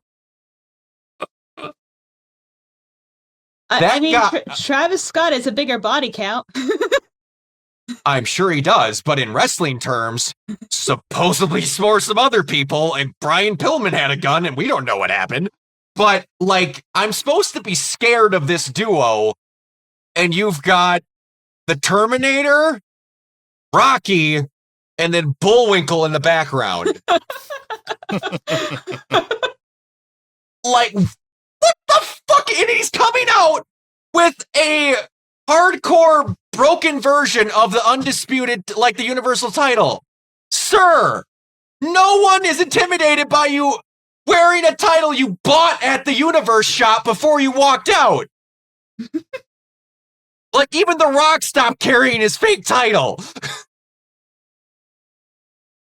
And I don't know if this report's true, but apparently Cody, like, got a black eye and a busted eardrum from when Travis Scott slapped him in the head. How about we don't have untrained, not professional wrestlers involved in what might be the biggest heel turn in the company's history? Also, does anyone notice that when they show the image of John Cena and The Rock on all social media forums that Travis Scott is cropped out of it. Yeah. Wow. Yeah. As he should be. It's almost like he wasn't meant to be there. Nope. I wonder who brought him there. Endorsements. Yeah. I'm going to guess. But I mean, I wonder who went up to him right before that happened and said, "Hey, you want to come out here?" I'm going to guess The Rock did. I'm going to be perfectly honest with you. I guarantee it's, hey, I need some muscle. String bean in the back with the do-rag. You, come here. Yeah, bring your belt. It'll make you look intimidating. This is also supposed to be a family product. While they're talking to The Rock, he's literally in the ring lighting up a spliff. What are we doing? Sorry I cut you off, Kiona. My God, I have nothing against you, Travis Scott. You do not need to be involved in this. Dear God. No, he really didn't need to be involved. Anyway, go on, Kiona. You were about to say Cody's gonna owe him a punch in the face for that. a very big... I'm so sorry. I just got something sent to... I did not mean to cut you off, Kiona. Something just got sent to You're me fine. that I need to show. Oh God, what is it? Oh God. Please do. My Please buddy do. Eli, that I do the Geeking Out podcast with, I need to get him on this at some point, but he's got like weird shifts where he works at different times. Just sent me this fucking image.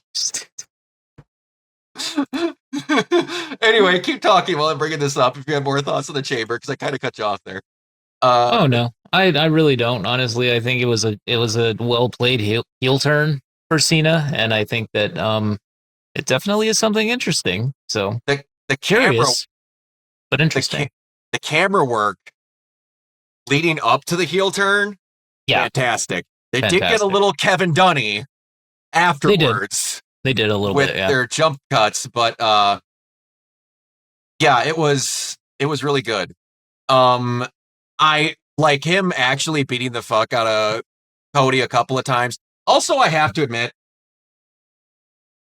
the fact that they let Cody uncensored tell The Rock to go fuck himself, what I have been saying for over a year of him introducing himself into storylines. Yep. Oh, it was wonderful. It was deserved. And this is the one time where he's in a storyline where he's being shown to be the in-power douchebag, putting himself in storylines, and it fits. Yeah, it actually fits. Yeah. It's almost like you weren't trying to interject yourself with the... Stupid. Eli just sent me this image. And I laughed really hard. Oh. That's good. Rest in peace, George Love. I know. Poor George Love. We'll get to that later, but but he's like an utter George Love. I just showed great. this on the podcast live. Thank you. That's fantastic. Anyway, but they had a weird thing that happened in it where they ended the podcast and then cut back to Cody on the ramp like 3 times. It was very weird. I don't know if there was an error or what, but I also like that they're letting Michael Cole call stuff bullshit on commentary. That was great. But let's talk about Raw too, I guess, because me and Kiona live streamed it yesterday. Yeah, we did. I cannot believe, but I believe her name is Wheezy Blonde. She's a Wheezy Blonde. TikToker. I love her. She's a great girl. She made it an outstanding point that they need to do stuff like this more often, because I brought up to Kiona during that live stream that it's almost become impossible to believe that they're going to drop the undisputed title to someone unless it's at a WrestleMania. Yeah. At least right after you said that, they won the women's title. Luchador, exactly. I still am holding firm with the undisputed belt, but they need to do stuff like this more often with title changes with belts. They really do, especially if they're going to hit us with so many title matches every week, you know? Yeah. And they need to make you believe that you're invested in a match. If it never changes unless it's a big pay-per-view, there's no point you thinking the match. Like, you're going to get a good match, but And What's the everybody's point smart, of cheering? everybody's smart enough to the point now where you can be like, okay, now we kind of see the pattern that's emerged in wrestling and how they book things, and so Yes. introduce a little bit of anarchy, as the Yeah. Joker would say.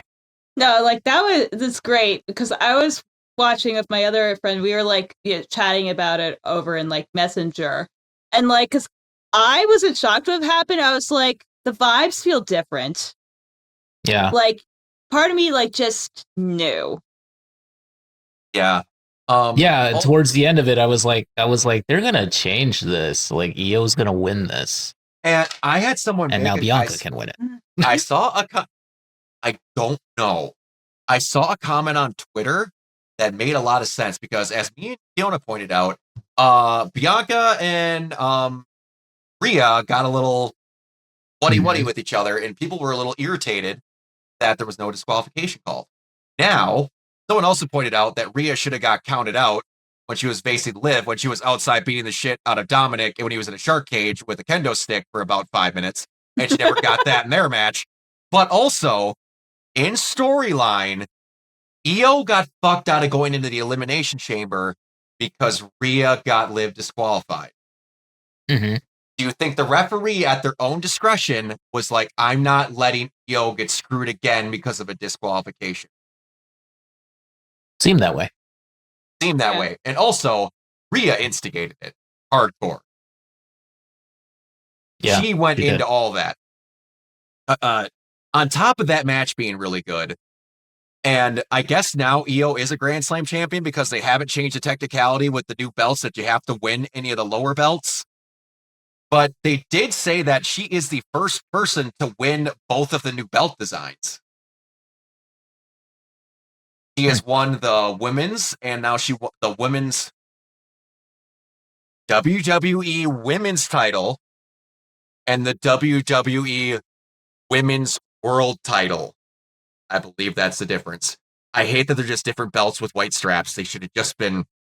Ugh. But anyway. Yeah, I don't know. like there was a big talk backstage about like Io breaking down and like crying to Triple H, thanking him so much, and he's saying that she earned this. I'm like, it's going to be an interesting call at WrestleMania what they do, because now after that, I could see it going either way. The other thing I want to talk about in Raw, CM Punk might have had one of my favorite promos of all time. Oh yeah, That was fucking great. it was great. Dwayne, you big bald fraud.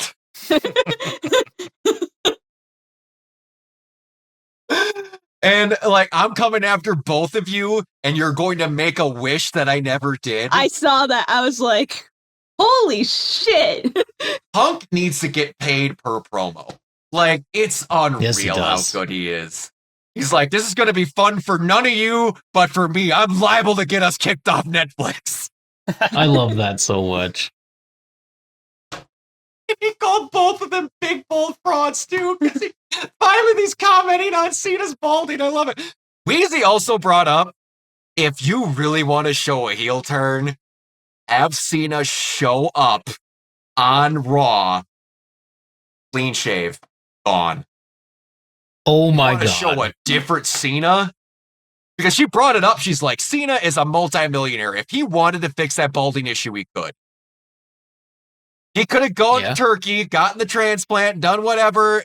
He chooses to not fix that. So, like, man, if you actually got to, I wouldn't be able to look away. I tell you now, I would not be looking at the John Cena face of the company for years. I'd be looking at heel John Cena.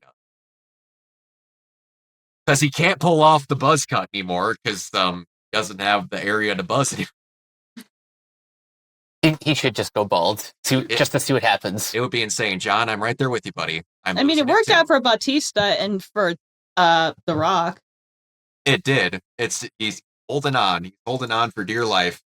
But okay. So we talked about the in memoriam speech earlier. Two names are missing out of that. One we're going to talk about. One we've already talked about. One was Tony Todd. Mm-hmm.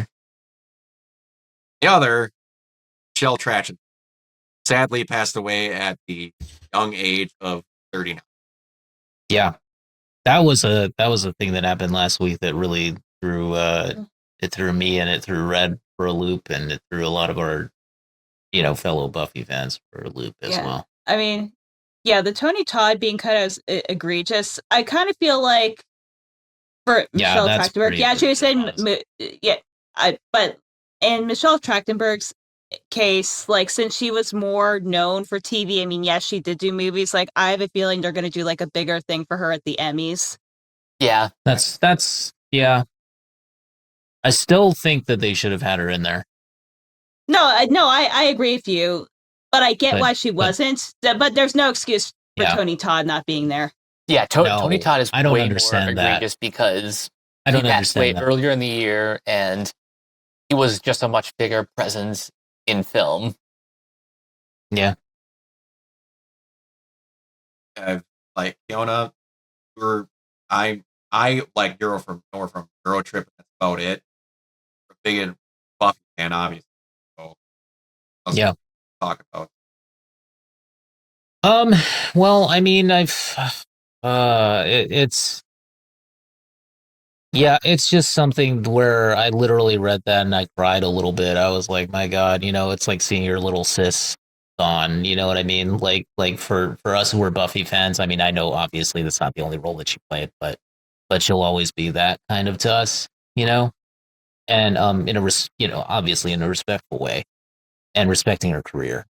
But I mean, for, just knowing that she possibly, probably would have been a part of the revival or the reboot. I think that's, it's just so sad, man. She had so much more potential and so much more to give. I wish that didn't happen. It's so sad. It really hit me. It really threw me. I couldn't believe it. So yeah. Obviously I know her from Buffy, obviously from like Harriet the Spy, Yeah. like from Inspector from Gadget. Eurotrip, obviously, of course. Gadget. Yeah. Pete and Pete, Inspector Gadget. I mean, it's just crazy. She was so talented, giving person. Just such a talented actor and seemingly a very generous individual. I don't know. I'm just saddened by the fact that we no longer have her. We're not gonna have any more performances by her. I'm gonna miss her presence on screen. I'm gonna miss her presence in the Buffy reboot. Yeah. I'm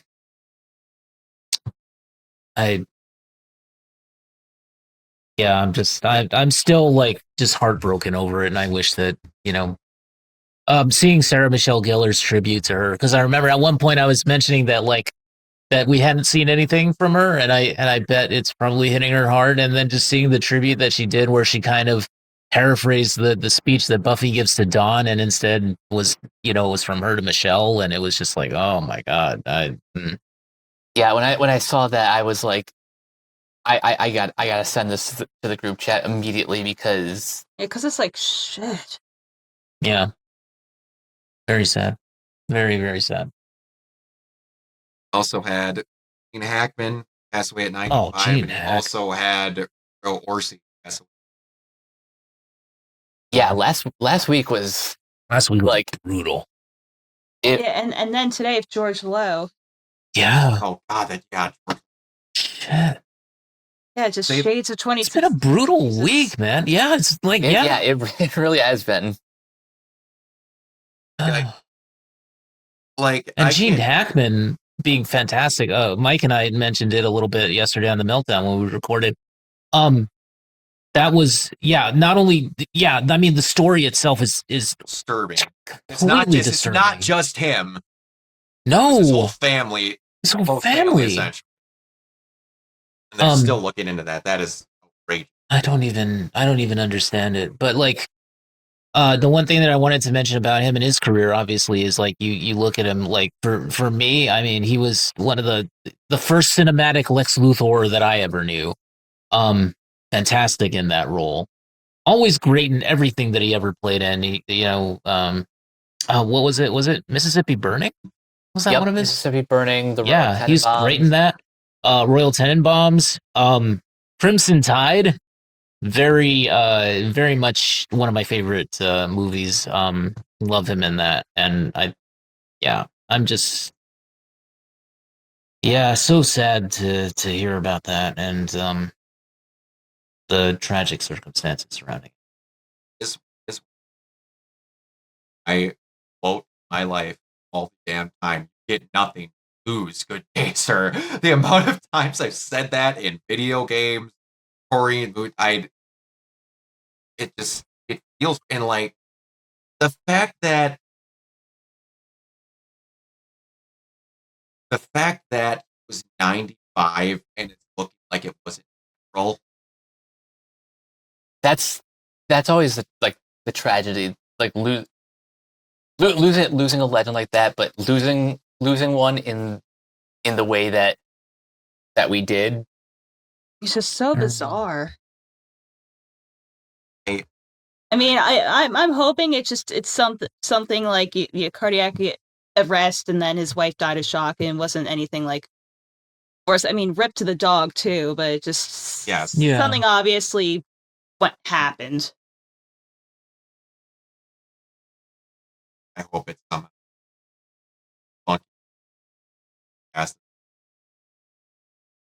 again. We talk about complaints. What do you have?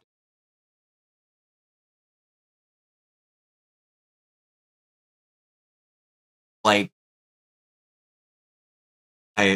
the other, I don't know if I want to go through but Berto was another big one again. Now I'm blank. Talk about him after that. I'm pretty sure if he was a writer on a lot of the Transformers ones that I could at least the first one. At least the first one, which I actually like. He was a producer on Fringe too, wasn't he? Yes. A lot of J.J. Abrams projects, he was also a producer on those.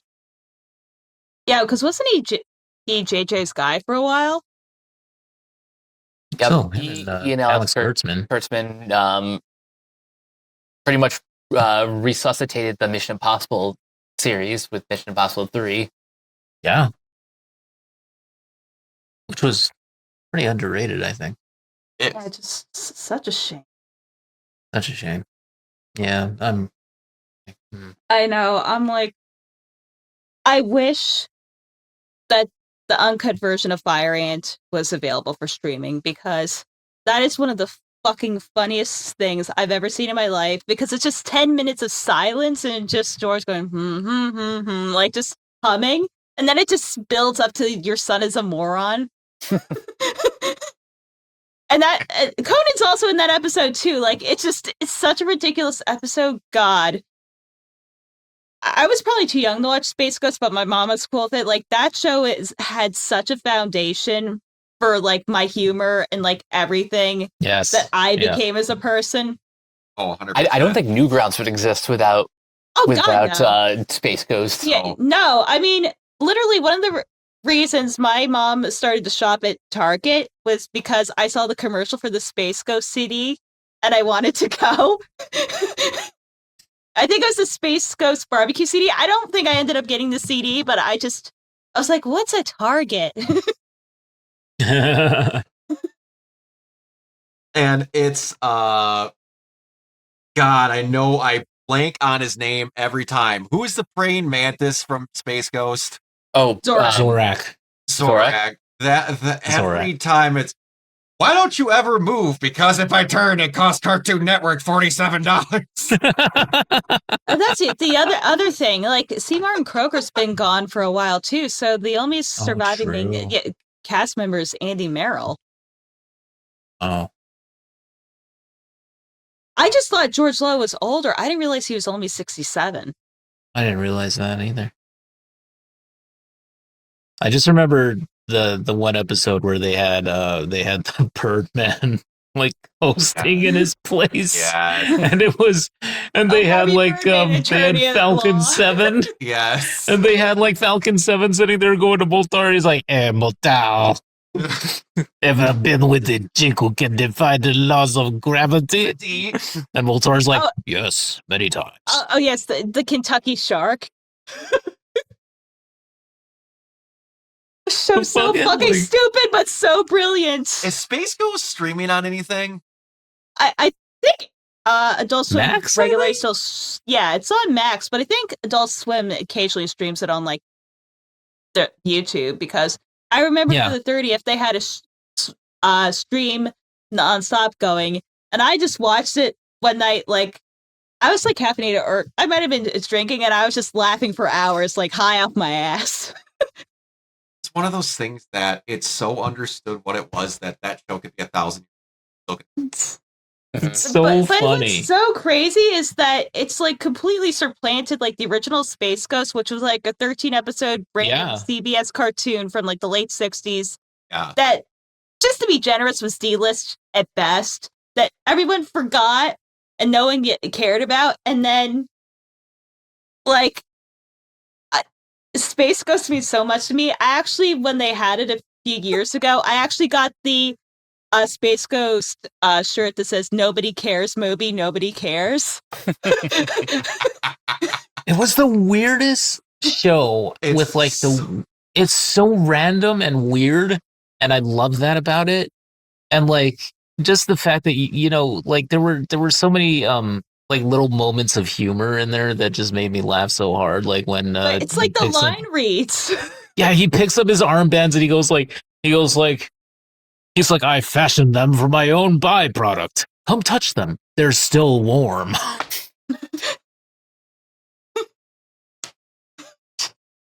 I need to go back and just rewatch random episodes. That is going to be like, I like to put something on. Or when Space Ghost gets drunk.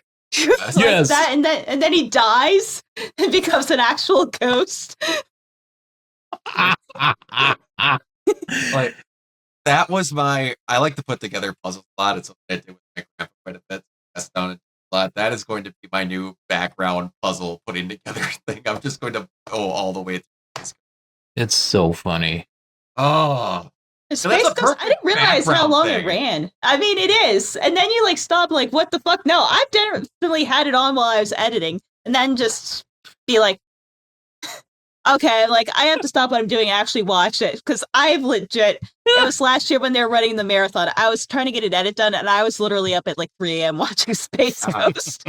I was up for... There was the random early episode too where he was just calling like the staff meetings in the middle of the show, and so every time like something would go wrong and he'd be like meeting, and then they'd all like, and then at the last one there's like a disco ball and like dance music playing. It was the randomest shit. It was great. And then like him calling like Charlton Heston Cheston. Yes. That has stuck with me for so many years, and I'm just like, you mean Cheston? So I'm just amazed, funny. like, how many hundreds of hours of unused interview footage from the CNN Atlanta headquarters that there is, because that's where they shot all those. Oh yeah. So just, it's like you try to explain this to someone, like nowadays, like, what was it? Well, it was a talk show. In theory. In theory. Yeah, in theory, it was a talk show. I don't just watch it. Yeah. You can't explain what it is. You just have to experience it. No, but there would be no Adult Swim without Space Ghost. Oh no! Oh, absolutely not. Didn't they have Macho Man Randy Savage as like his father? Yeah, like Space Ghost grandpa. And they just drew a beard on him. They just drew a beard over the pre-existing animation. Oh, and the best part is that that's the episode they're interviewing like a 10-year-old Raven Simone. And you could tell, like, Raven's just like, I don't know what the fuck's going on. Why am I talking to a spaceman? They had like there was that episode where the guy would just come out there and be like, Space Ghost, it is time for your weekly beating.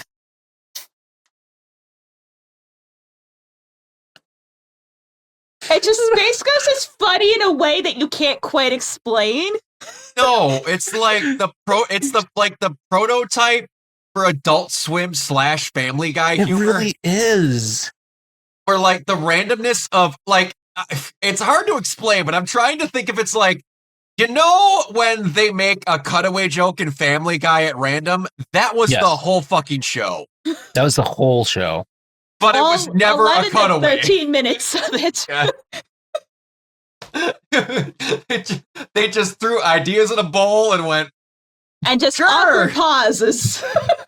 The same episode with Birdman where Jan and Jace and Jay suddenly hits puberty.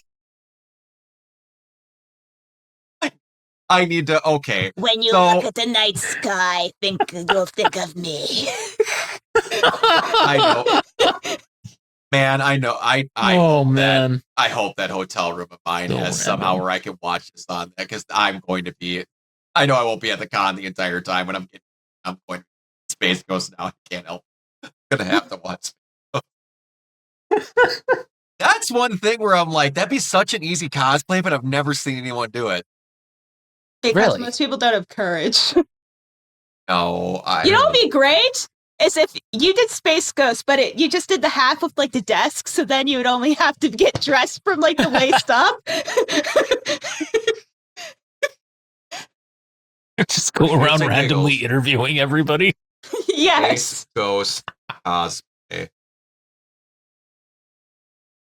Oh. Good God, that is just as bad as what I figured. Oh, Lord. Oh wow. Oh my Lanta.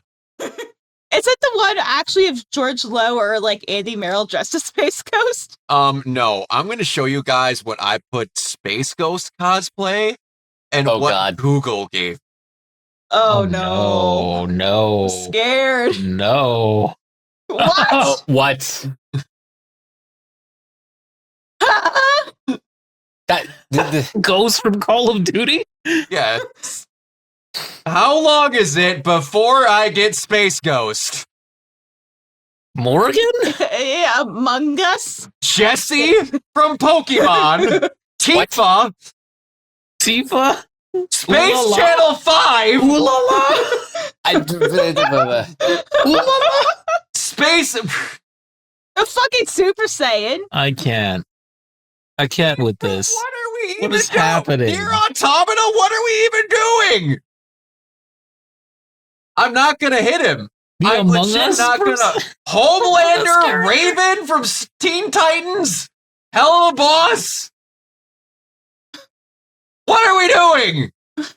What is But happening okay, here? like I saw like this. If that's what I would want to look. Oh, Yeah, that's I forgot the great. Mr. Beef cup. But then you get like this, which looks badass. Oh, dude, that's actually really cool. The eyes would be the hardest part to pull off. yeah. I mean, you got some good ones. Like that's Oh, legit that's awesome. not bad. There we go. Space Ghost cosplay on Etsy. Of course. Go check it out. Lord. Oh, All that's right. funny. All right. Yeah. Um, Since I we're didn't- ending this on a high. I didn't mention it, but I wanted to mention it in my weeks leading up. I have become an honest to God giant fan of Baby No Money recently. For those of you who haven't listened to it, I greatly appreciate that he did this. I can't remember the last artist that did it. He actually made a song about it being cool, about the fact that it's being okay that you would have to take antidepressants. Hmm. And it's a fucking banger. And just go check it out. I thought I want to mention that. Guy doesn't get enough credit in my opinion because he's legitimately an amazing song maker. And when he made a song about that subject matter, Mhm. I thought it was fantastic. Go check it out. The dude is freaking phenomenal. Does anyone have anything else that they want to bring up? No. No, Think I'm way pretty good now forward. at this point. All right. Bree. You can find me at crazylemur.bsky social. I'm also on Instagram at lemurs1 and various places throughout the internet. Mike. You guys can find me on various social media sites at Captain K42. You can check out my quick thoughts on letterboxd.com/CoachK42. And you can follow Renegade Pop Culture on Facebook and Blue Sky at Renegade Pop Culture. You can also find us here on YouTube, on Podchaser. Consider supporting our Patreon And at Pandora. and Pandora. Okay. Consider supporting our Patreon at Lest we forget. patreon.com/renegade. My favorite thing is he would say and Pandora for some reason. For some reason, Yes, I don't you can know listen why. to all of our podcasts on Pandora, on Spotify, For Apple some reason. Podcasts, wherever you listen. And last but not least, everything can be found at renegadepopculture.com. You can escape, so do we. Oh, Pandora is the redheaded stepchild. Oh god. know, right? Fiona. You can find me on the Twitter at Neoplasmic24, also on Instagram and Threads at Neoplasmic81, also on Blue Sky and Twitch at Neoplasmic. And you can find me everywhere at Organoid Zero, mainly on Twitch and YouTube. I am back to gaming. It might not be this week because I'm going to have Crown Prep. I'm going to try at least have one more gaming stream in, and then we'll be back to normal. Going through Eternal Strands and Horizon, the remaster currently. Eternal Strands, if anyone hasn't played it, it's really, really good. And it's got like a D&D style side-scrolling text thing in it. It's really well put together. It's like the definition of what a AA game is that we don't get anymore. If any of you like conventions or cosplays, you can follow me on my Instagram at Organoid Zero. Anyone, if you're somehow watching this and you're going to be at Anime Milwaukee this weekend, come say hi. I will be cosplaying as Virgil on Friday, Nero on Saturday, and the Chosen from Smosh on Sunday. So Damn, you're gonna be busy. yeah, it's the second convention where I've cosplayed all 3 days. I found a good way to package all my shit up and get it into one spot. Luckily, they all condense nicely into duffel bags, except for the swords that I just pile on top of. But anyway, yeah, go there. It's a great con if you can. They got really great pizza in the 3rd Street Market, which is a giant food hall with a bar and bowling and all that. It's really good. They had like 17,000 people there the last time I went. It was Damn. It was kind of nuts. They actually had to redo the entrance because they were disobeying a fire code for how long it was taking people to get their tickets. It was insane. And one last thing I'm going to give them credit for, they actually have sub-voice actors there, and they have actual employees, the head of and some of the animators from Studio Orange coming to this convention. Oh, nice. Oh, that's amazing. Blew my mind. And it's their first times going to a convention ever, because they actually made a post on their Twitter saying, these people have never been to a convention before. They're not sure how to act, so please be patient with them. I was like, that's awesome. I mentioned him earlier. My buddy Eli and me do the Geeking Out podcast every week. We take one single subject and then we talk about it for an hour, and I do my best to make him laugh hysterically. I have done it at least once a week where I break that poor boy. He regrets doing a podcast with me some days, but I think that's the best part about it. Anyway, all right. Until next time, we will see you all later. Bye. Peace.